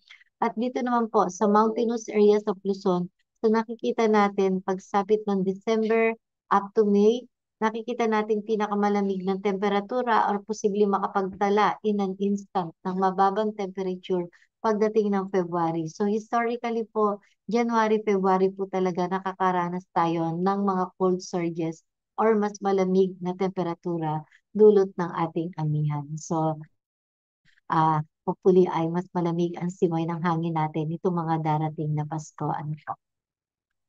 Bagyo. So, 2 to 8 na bagyo expected natin during the forecast period from December up to May 2025 and rest of 2024, posible pa rin pa po tayo makaranas ng 1 to 2 tropical cyclones bago matapos ang taon. So in general, 2 to 8 tropical cyclone. At kung titignan po natin, nandito po yung mga preferred tracks ng ating mga bagyo na posibleng nagko-cross, nagre-recarb, naglalandfalling, at mostly po October, November, December. Yan po yung landfalling, crossing, and mostly lubha pa din pong mapaminsala. Kung nakaranas na po tayo ng mga lubhang mapaminsalang bagyo, itong Nobyembre ay possible pa rin po yan pagdating po ng December and rest of the year. So summary, so La Nina alert persists with La Nina-like conditions currently prevailing in the tropical Pacific. Possible pa rin po yung weak or short-lived La Nina with 74% probability November, December, January of 2024-2025 at posibleng mag-persist up to January, February, March. But despite itong La Nina or looming La Nina developing in the tropical Pacific, we will be still experiencing La Nina-like conditions na kung saan mas nagdo-dominate po yung epekto ng pag-init ng temperatura ng dagat dito po sa Pasipiko na malapit sa ating karagatan sa Pilipinas. So yun po yun. And for rainfall outlook, December 2024, most parts of the country might experience near to above normal rainfall condition. January to March 2025, pagpasok ng 2025, above to way above normal rainfall conditions, except meron din po mga areas ng below to near normal, yan po sa western portion, mostly ng Luzon, yan po in particular sa Ilocos Region at Central Luzon. From April to May, yung Mindanao and Visayas area naman po ang posibleng maka-experience ng near to above normal rainfall condition and generally near or below to near normal dyan po sa may Luzon area. But during the forecast period, the probability of above normal rainfall condition in most parts of the country is high during the next 6 months. So nandyan pa rin po yung banta na marami yung ulan, mataas na tsansa ng ulan na posibleng mauwi sa pagbabaha, landslides, at kung magkaroon pa rin po tayo ng mga bagyo na posibleng makapagbigay ng mga mapaminsalang malakas na hangin, yun pa rin po ang kailangan nating pag-ingatan or paghandaan sa susunod na 6 na buwan. So I think yun lang po yung bagyo natin. 1 to 2 tropical cyclones for the remainder of 2024, 2 to 8 during the forecast period, at yung ating temperature ay mostly average expected in most parts of the country, pero makakaranas na rin po tayo ng cold surges o yung surges ng ating amihan, lalong-lalo na po dyan po sa mountainous areas of Luzon and Southern Luzon as well as Visayas area. So day to day po makakaranas tayo sakaling magkaroon ng surges ng ating amihan at posible po siyang mag-peak yung ating mga monsoon, northeast monsoon na malalamig na temperatura pagsapit po ng January at February the following year. So I think yun lang po at we will closely monitor itong looming La Nina. So medyo napaka-tame ni La Nina, ano po, pero lubhang makapaminsala naman itong La Nina-like conditions na nakaka-apekto sa atin. At we need to keep on monitoring sa mga updates po ng Pag-asa. At yung tentative schedule natin, 18 December yung ating 179th Climate Forum. So yun lang po at salamat and early Merry Christmas po dahil parating na ang malamig na simoy ng hangin dulot ng amihan. Salamat po. Ayan. Maraming salamat po, Ma'am Ana, for giving us the climate outlook for the next 6 months. So ulitin ko lang po yung summary ni Ma'am Ana, no? So stay pa rin po tayo sa La Nina alert and meron po tayong 74% chance ng La Nina or La Nina-like conditions in November, December, January season and pwedeng mag-persist until January, February, March ng 2025. So lahat po ng products na ito, nabanggit kanina ni Ma'am Ana, ay available po yan sa official website ng DOST Pag-asa. So i-visit nyo lang po yung www.bagong.pagasa.dost.gov.ph. So we are down to the last portion na po ng ating event. So I guess we can now proceed sa ating question and answer portion, and to facilitate po yung ating open forum, let us all welcome Mr. Ryan P. De Ocampo, Weather Specialist 1 ng Climate Monitoring and Prediction Section. Sige.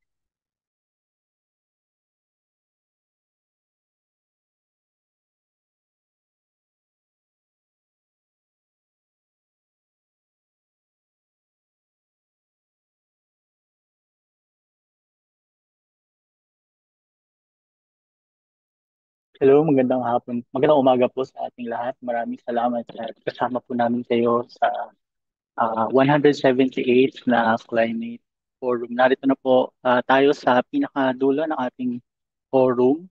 So lahat po ng mga tanong na pinadala ninyo sa Zoom, sa Facebook at sa YouTube, yun po ay aming kinolekta para po sagutin ngayon. So pwede pa din naman po kayo magpadala ng inyong mga tanong. Gamitin lamang po natin ang chat box or ang comment sa sections sa Facebook at sa YouTube. Unahin na po natin ito mula kay Wilma Casura Pardillo via Facebook. Good morning. Pwede po mag-ask if there's typhoon for the month of December, especially here in Northern Mindanao. Thank you and God bless. Maaari po bang masagot ito ng taga Weather Division or ni Ma'am Ana? Hello po. Yes po. Ay, Okay. Sige, ma'am. Sige, Ram. hello po. So, siguro ano lang po, baka may ma-add po si Ma'am Ana. Sa kasalukuyan naman kasi wala pa tayong namomonitor na LPA or bagyo sa loob or malapit sa ating PAR. Though nabanggit naman na din ni Ma'am Ana na this December 1 or 2 yung pwedeng pumasok or mabuo sa ating PAR po. And then siguro po yung kasi specific yung tanong ni Ma'am nasa Northern Mindanao, although ngayon nga po na last quarter mas nakita nga natin na mas landfalling yung mga bagyo. So pwedeng or depende po kung saan mabuo yung bagyo, kung saan po siya posibleng maglandfall or kung saan siya pwedeng maka-affect or makadaan po. Thank you. Dagdag ko lang din po, since sa Northern Mindanao, so nakita po natin ay meron pong mga concentration ng maraming pag-ulan during the forecast period, lalo na pagdating ng December, January, dyan sa may parte ng Northern or Eastern Mindanao area. So hindi lang po titingnan natin yung possible na tropical cyclone formation dahil mas nagko-contribute po ng maraming ulan dyan sa may parte ng Northeastern Mindanao area is yung pong oscillation ng ating intertropical convergence zone na pwede siyang ma-develop na into bagyo or low pressure area.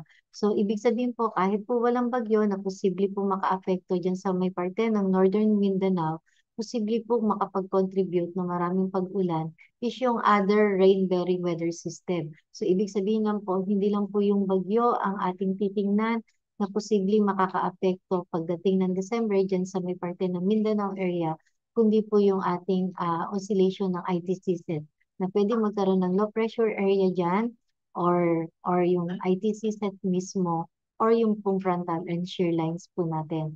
And kung pwede rin po yung ating northeast monsoon. But yun especially, yun po yung titingnan din natin, yung other rain-bearing weather systems.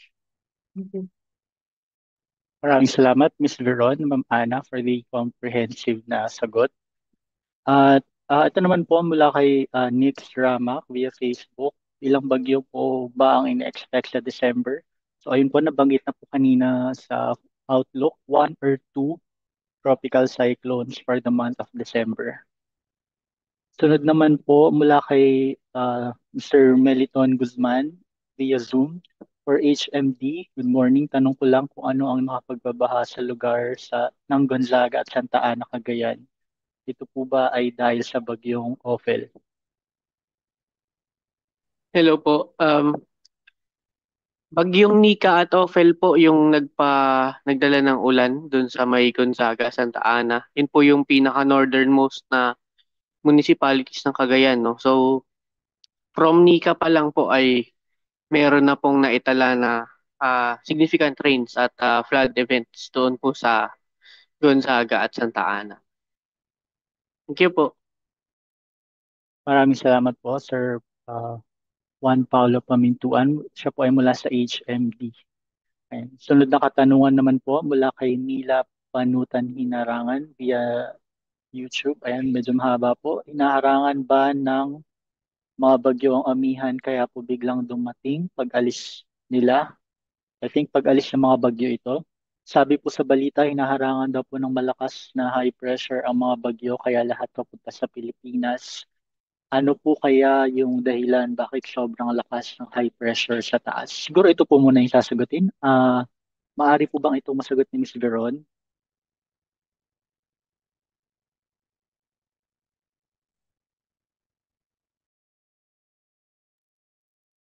Okay po. So, tama, yung sa nangyari kasi, ang nangyari is obstructed yung pagbaba ng malakas na amihan dahil nga po yung sa mga pagdaan nga po ng bagyo. So, usual naman po kasi this season is may mga nabubuo na yung mga high sa north po natin. So, ayun po.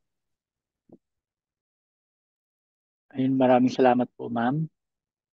Sunod na po natin yung pangalawa niyang tanong. Bakit po pareho lang ang bilang ng bagyo ng October sa November kahit wala pong MJO noong November?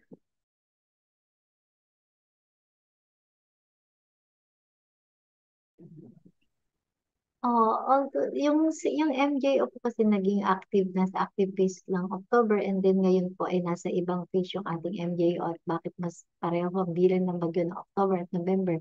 So yung pong oscillation ng Intertropical Convergence Zone. So makikita po natin yung Intertropical Convergence Zone that act as breeding places ng ating mga bagyo.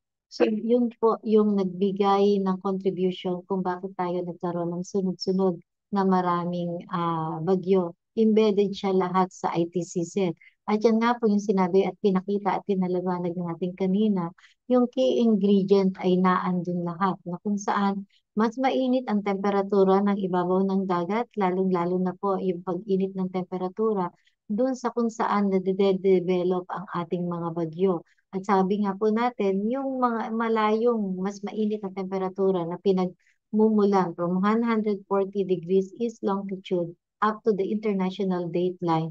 So yung nakita po natin doon, yung kaya sobrang init doon, ay meron pa rin po yun ng remnants ng nagdaang El Nino condition. So sabi po natin, yung ating karagatan ay napakalawak and it would take time para lumamig. And it also take time para lumamig yung temperatura ng ating karagatan. At yun po yung naging favorable condition para magkaroon ng mga tropical cyclone formation na mas malayo sa atin. So kapag na-develop po siya, makikita naman po natin na due to developing La Nina, merong unusual warming na malapit sa ating karagatan. So yun naman po yung nagtipid kung bakit nagpa-further intensify at malawak yung espasyo dyan sa Western North Pacific para makapag-develop at magkaroon ng mga intensifying tropical cyclone. So yun po yung mga naging key ingredient. Kaya mas marami tayong bagyo ngayong Nobyembre or 4 at ngayong October. So active yung MJO and at the same time embedded din po yun sa Intertropical Convergence Zone.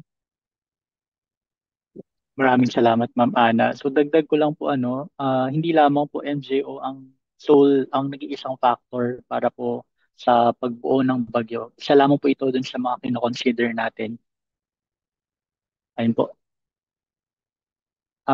From Chenjo Dorji of the FAO Philippines via Zoom, do you provide weekly forecast updates on precipitation and temperature based on S2S? Also, what is the scale of S2S over the Philippines? This will be very much useful for agriculture. The APA project implemented by DA, Pag-asa, and FAO is planning to develop agro-advisories based on S2S forecast. Yeah, hello, Sir Jude. Yes, we provide weekly forecast updates in terms of rainfall and temperature as well as extreme or exceedance probability for rainfall as well as for temperature and including other wind and including other parameters such as the wind. So we also provide 1 month running S2S forecast that covers week 1 up to week 4 using other models such as the CFS model or the model from the US. So for week 1 and week 2 forecast, we provide forecast for rainfall, temperature, using the GAFS forecast while we are providing week 1, week 2 up to week 4 using NCEP forecast and 10-day forecast. So we provide those information which is readily available at Pag-asa website as we have shown here. And hopefully we could produce CIS products for the agriculture under this our GCF APA project. And in terms of scale, so maybe later we could also provide you some of the initial verification or validation of our S2S forecast that we did during the previous both two projects. This is a DOST grant in aid project that was finished just this year, early this year, and we could provide you those validation on how this S2S forecast might have some good skill, particularly that could be useful for agriculture sector. So later, Georgie will show you. Thank you. So by the way, Mr. Tencho Georgie is from Bhutan, and he is our international national CIS specialist under this Pag-asa FA o NBA Green Climate Fund, which is formally starts last September. Thank you. Thank you po, Ma'am Ana.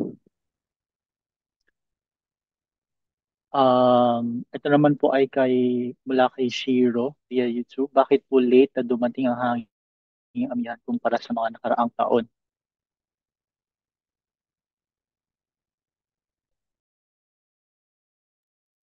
Baka maaari pong magdagdag, kasi parang nasagot na po siya kanina, baka meron pong idadagdag si Miss Veron. Ayun, so gaya po ng nabanggit natin kanina, kaya po late na. Although, yung first week po ng November, na obserbahan na po natin yung northeasterly wind flow. So, para po natin masabi kung ito ay northeast monsoon na or amihan, so at least magpi-prevail siya during the first 5 days, yung pentad. So, nakita po natin yung northeasterly wind flow nung first week ng November, lumabas siya at naobserbahan in some stations ng Pag-asa at dyan po sa may parte ng Northern Luzon area. But then hindi po siya nag-prevail or nag-persist. At kasama na nga rin po yung sabi natin na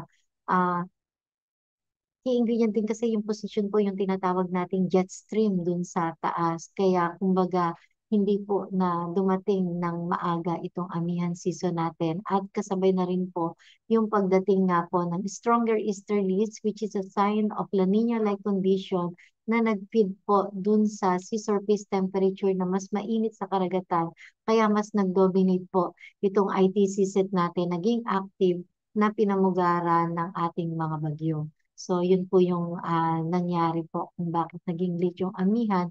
So, talagang naging variable yung hangin dyan sa itaas dahil nga po dito sa sunod-sunod na mga bagyo. So, ngayon lang nagkaroon ng chance na si amihan ay mag-prevail in the next couple of days. Kaya nag-pronounce na tayo formally ng Northeast Monsoon onset.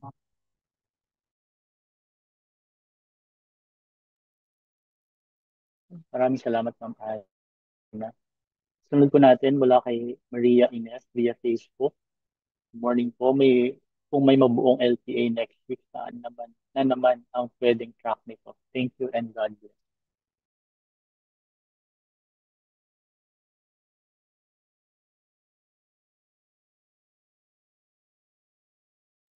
Hello po. Para sa akin po ba yung question? Sorry. So, currently, wala pa naman tayong namomonitor na low pressure area or bagyo within the PAR. Also, kung next week, I think sa ano natin, ayun po, sa TC threat. Ito po, papakita ni Ma'am Joanne pala, sorry.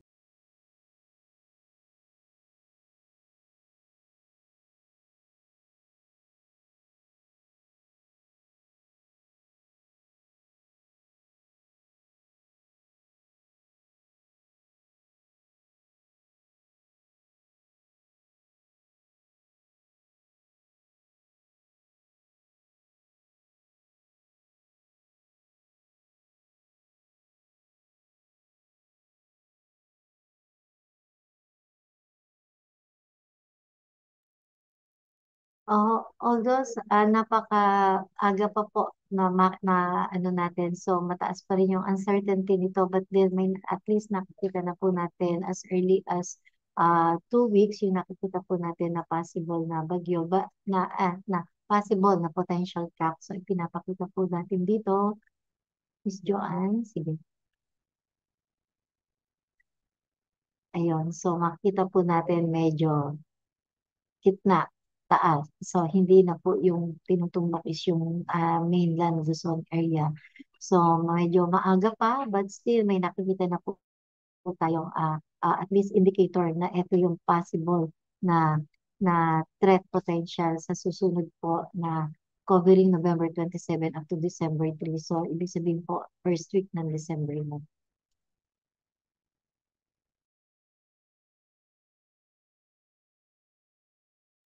And maraming salamat po, Ma'am Ana. So ito po pinakita kanina yung PC threat potential.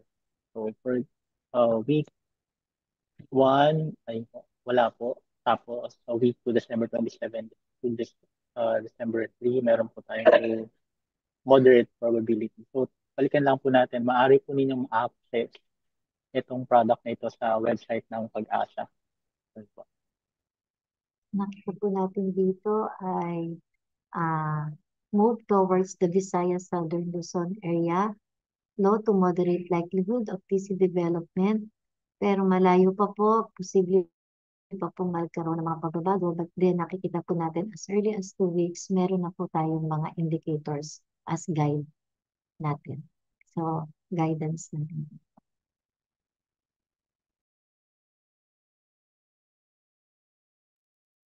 Ayun, salamat po. Sunod po na, muli po kay Kay Villar via Facebook. Iyon po bang eastward propagation ng MJO towards week 2 ang possible cause ng TC development?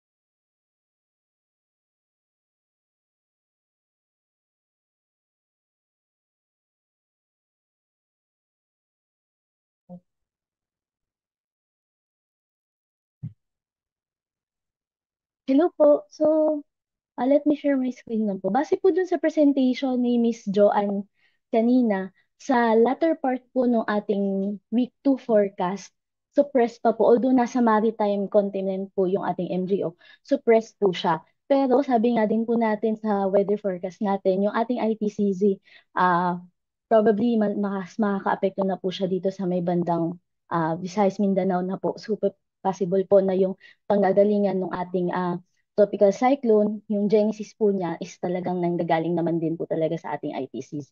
Yun po. Maraming salamat.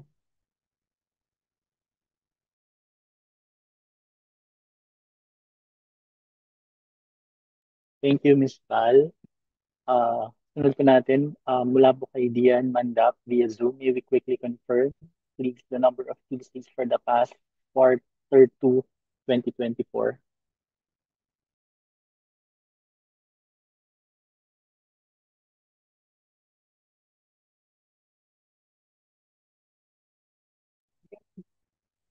Opo, i-pause po namin dito later. So, check po natin yung mga nakaraang bagyo ng quarter 2, 2024. Ay, Ma'am Ana, i-share ko lang po yung screen ko para makita niyo yung yung sa tally.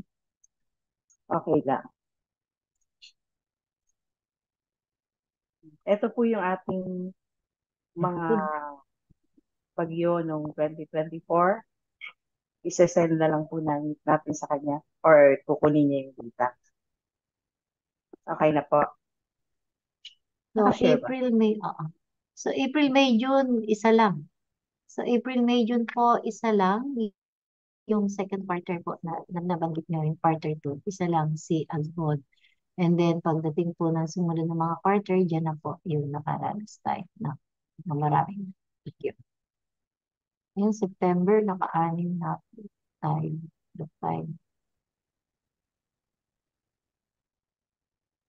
Okay na po, stop share ko na. Maraming salamat po. Sunod po natin ang tanong via Zoom mula sa Pag-asa Luwang Radar.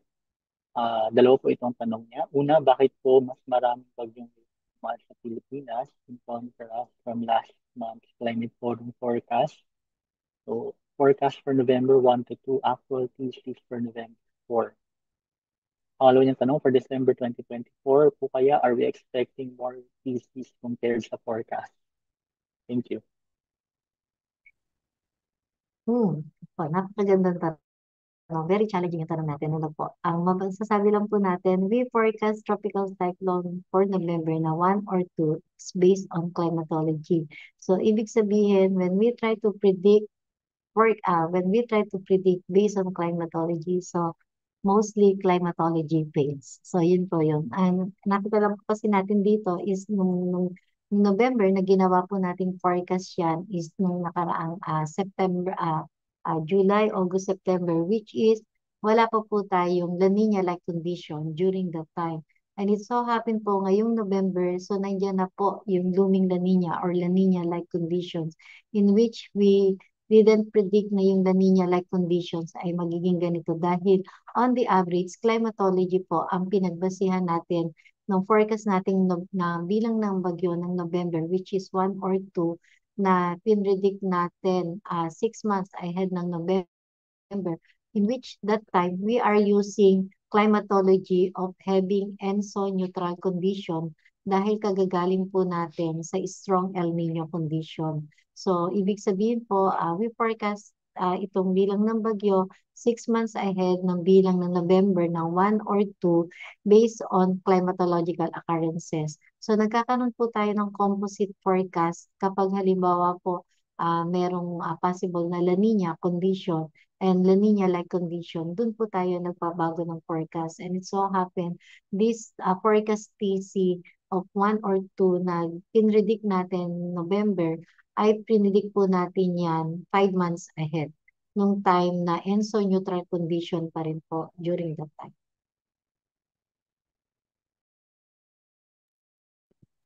Salamat po, Ma'am Ana.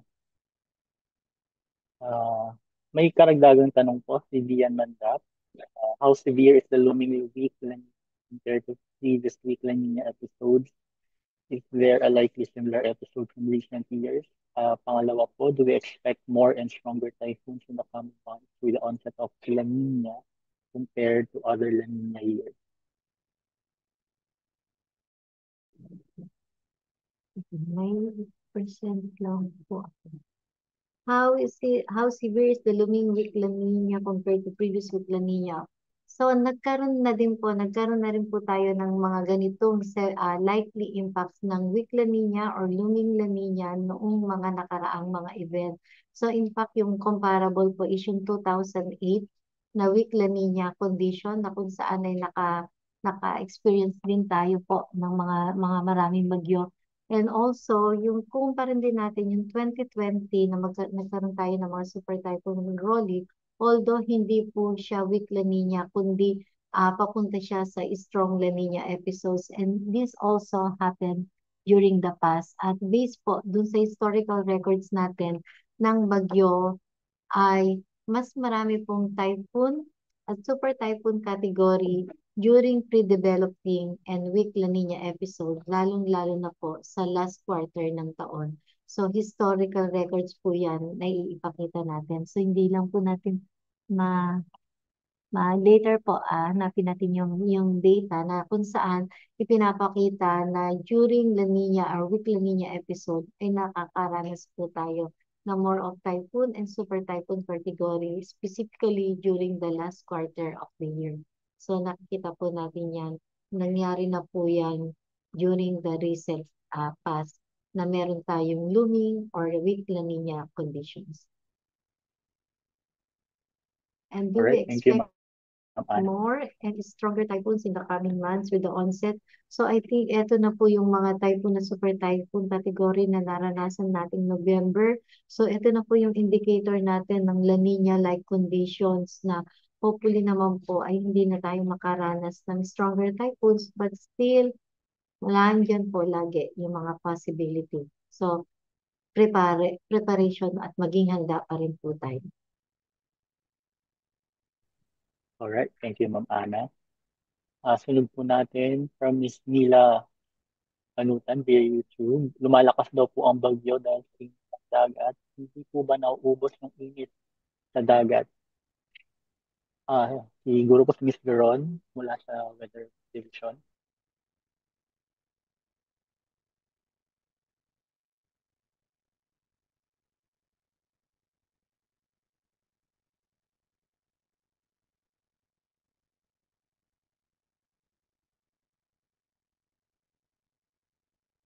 Dagat. Hello po, so sagutin ko na lang din po ito. So kanina po pinakita natin yung yung mga SST natin na na-observe the past few months. So let me share lang po yung ating animation kanina. So sinabi din natin kanina, may na-observe tayo na kakaunting paglamig. So dahil po yan sa wake nga ng pagdaan ng mga tropical cyclone. Pero nga po sabi natin, still mainit pa din po siya, warm enough pa din po siya and to fuel yung pagkabuo ng mga tropical cyclone natin since meron na nga po tayong existing na mga disturbances. Yun po. So, nagkakaroon pa din po ng kaunting kabawasan sa init, pero hindi po yun enough para maging, hindi pa po siya slightly warm, ano na lang po siya, yung nabawas niya. Yun lang po. Idagdag lang din po natin, hindi po nauubos ang init sa ating karagatan. So yan po ay parte ng natural global ocean circulation.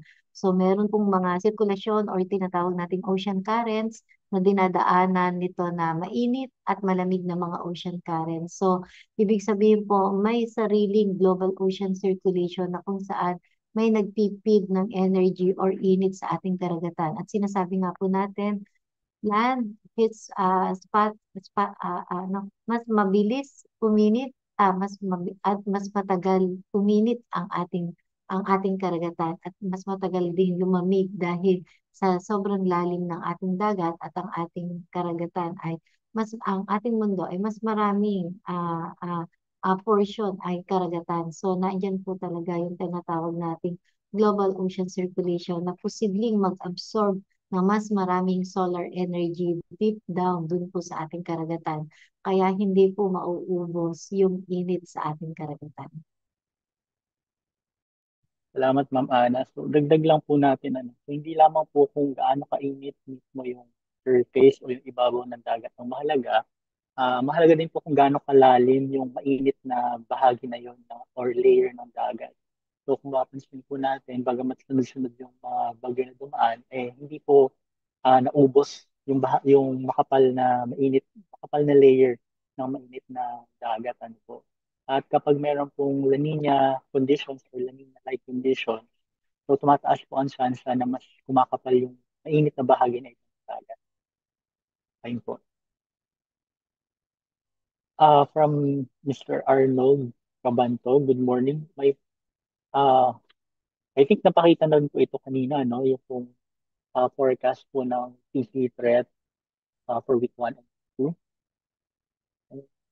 I guess yun na lamang po ang lahat ng mga na-collect natin na questions mula sa Zoom, Facebook, at sa YouTube. Sagutin lang natin dito ito, Sir Ryan, yung posible din po ba na makaranas ng bagyo dito sa Western Visayas? Salamat po. So sabi po natin yung oscillation ng Intertropical Convergence Zone na posible pong breeding places ng ating bagyo, kung yan po ay magko-cross or yung crossing po yung mga bagyo, so possible din po na posibleng maapektuhan din po ng bagyo itong Western Visayas. Pero historically po, mas naaapektuhan ng bagyo ang Western Visayas during habagat season.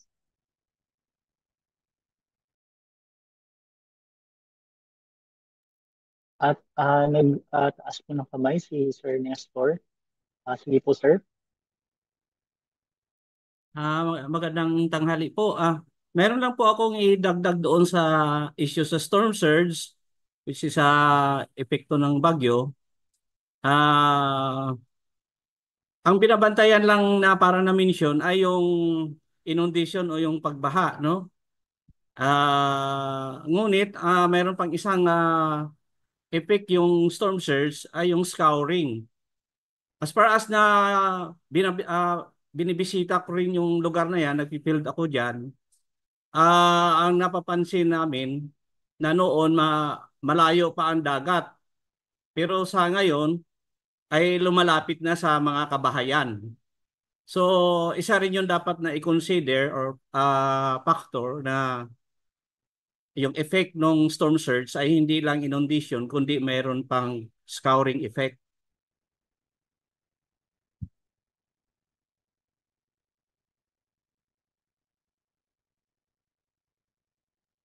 Maraming salamat po, Sir Nestor, sa additional information. Okay.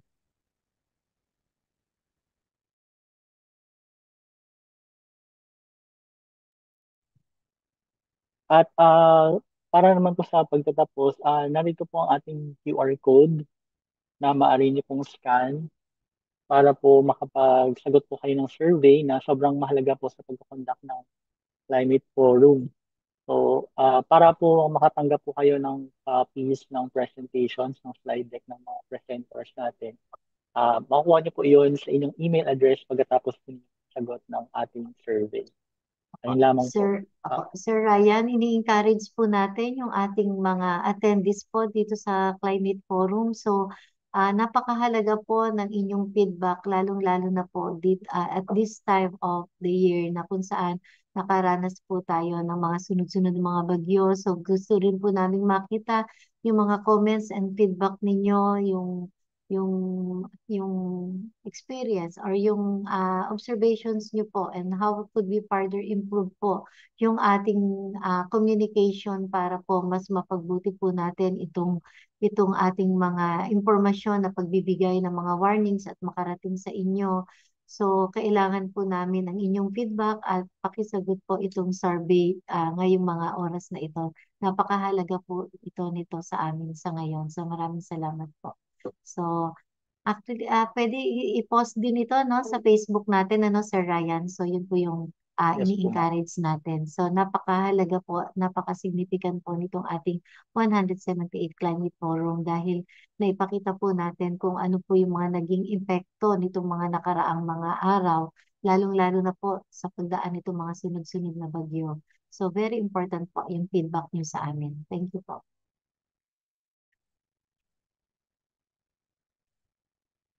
Ayun po, maraming salamat, Ma'am Ana. At over to you, Jerem. Okay, so maraming salamat po sa inyong mga katanungan. I hope nasagot po ng ating mga pag-asa climatologists, specialists, ang inyong po mga questions.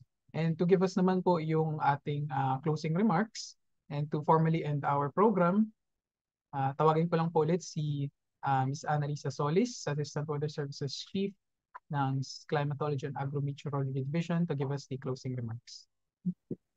Okay, so thank you very much. So I'll make it quick and short. So muli po, nagpapasalamat po kami sa lahat po ng mga dumalo dito po sa ating 178 Climate Forum. At lubhang nakikita po natin na talagang napakahalaga na ipabatid natin sa lahat ng ating mga kababayan at different sectors ng ating society na maipahatid itong mga latest update natin para mas effective po yung ating paghahanda sa mga posible pong mangyayari sa next 6 months. So, lalong-lalo na po ito sa mga possible na patuloy na maging epekto nitong La Nina-like conditions natin na kung saan mataas po yung posibilidad pa rin na makaranas tayo sa iba't ibang parte ng ating bansa kung natapos na po or nandyan maraming naapektuhan dyan sa may parte ng Luzon area.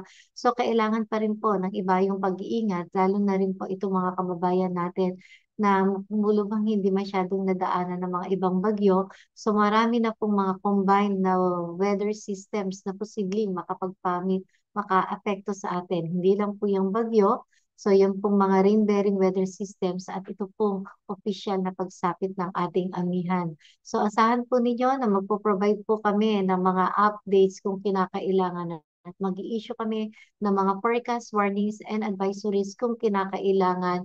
So puntahan nyo lang po ang ating Pag-asa website, pagasa.dost.gov.ph at yung ating official Facebook account, DOST_Pag-asa, at dun po sa ating YouTube channel. So, nandyan na rin po yung lahat ng mga impormasyon na inyong kailangan at punta lang po kayo dun sa website ng Pag-asa. At muli po, magkita-kita po muli tayo sa susunod na ating Climate Forum dyan po sa December 18 at ibibigay na rin po natin yung ating advance Merry Christmas and Happy New Year to all. And hopefully ay napagdaanan na po natin yung pinakamatitinding mga unos dulot ng sama ng panahon ngayong taon at sana po ay wala na mga susunod na mga ganitong mga lubhang makapaminsala. So, yun po. Although may mga nakikita pa rin tayo ng mga posibilidad, kailangan lang po ng iba yung pag-iingat. At lagi po nating aasahan, titingnan na weather is not an exact science.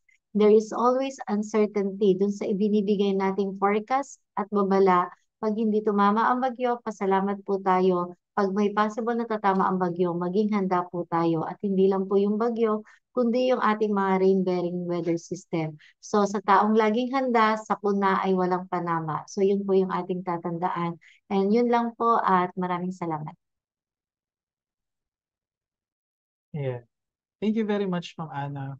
Napakaganda ng closing message ni Ma'am Ana. And before we end po our event, formally end na talaga, thank you po pala kay Sir Romy for presenting to us yung climate review sa nangyari doon sa Northern Luzon PRST. And ulitin ko lang po, nakikiisa po kami dito sa pag-asa, no, sa lahat ng mga naapektuhan ng mga nakaraang bagyo. So asahan po ninyo na hindi po kami titigil para mas mapabuti pa po namin ang aming serbisyo para sa inyo. And that formally concludes our event. So let's give ourselves a virtual round of applause. Maraming salamat po sa mga nanood at nag-participate dito sa ating 178 Climate Forum. Muli, maraming salamat po and have a good day. Thank you po, Sir Romeo, and kudos po sa lahat ng pag-asa team. At maraming salamat po sa lahat ng mga nag-participate po dito sa Climate Forum. See you po again next month. Thank you, po Ma'am pala. Ana. Thank you po. Thank you rin po pala sa ICT team. Thank you po.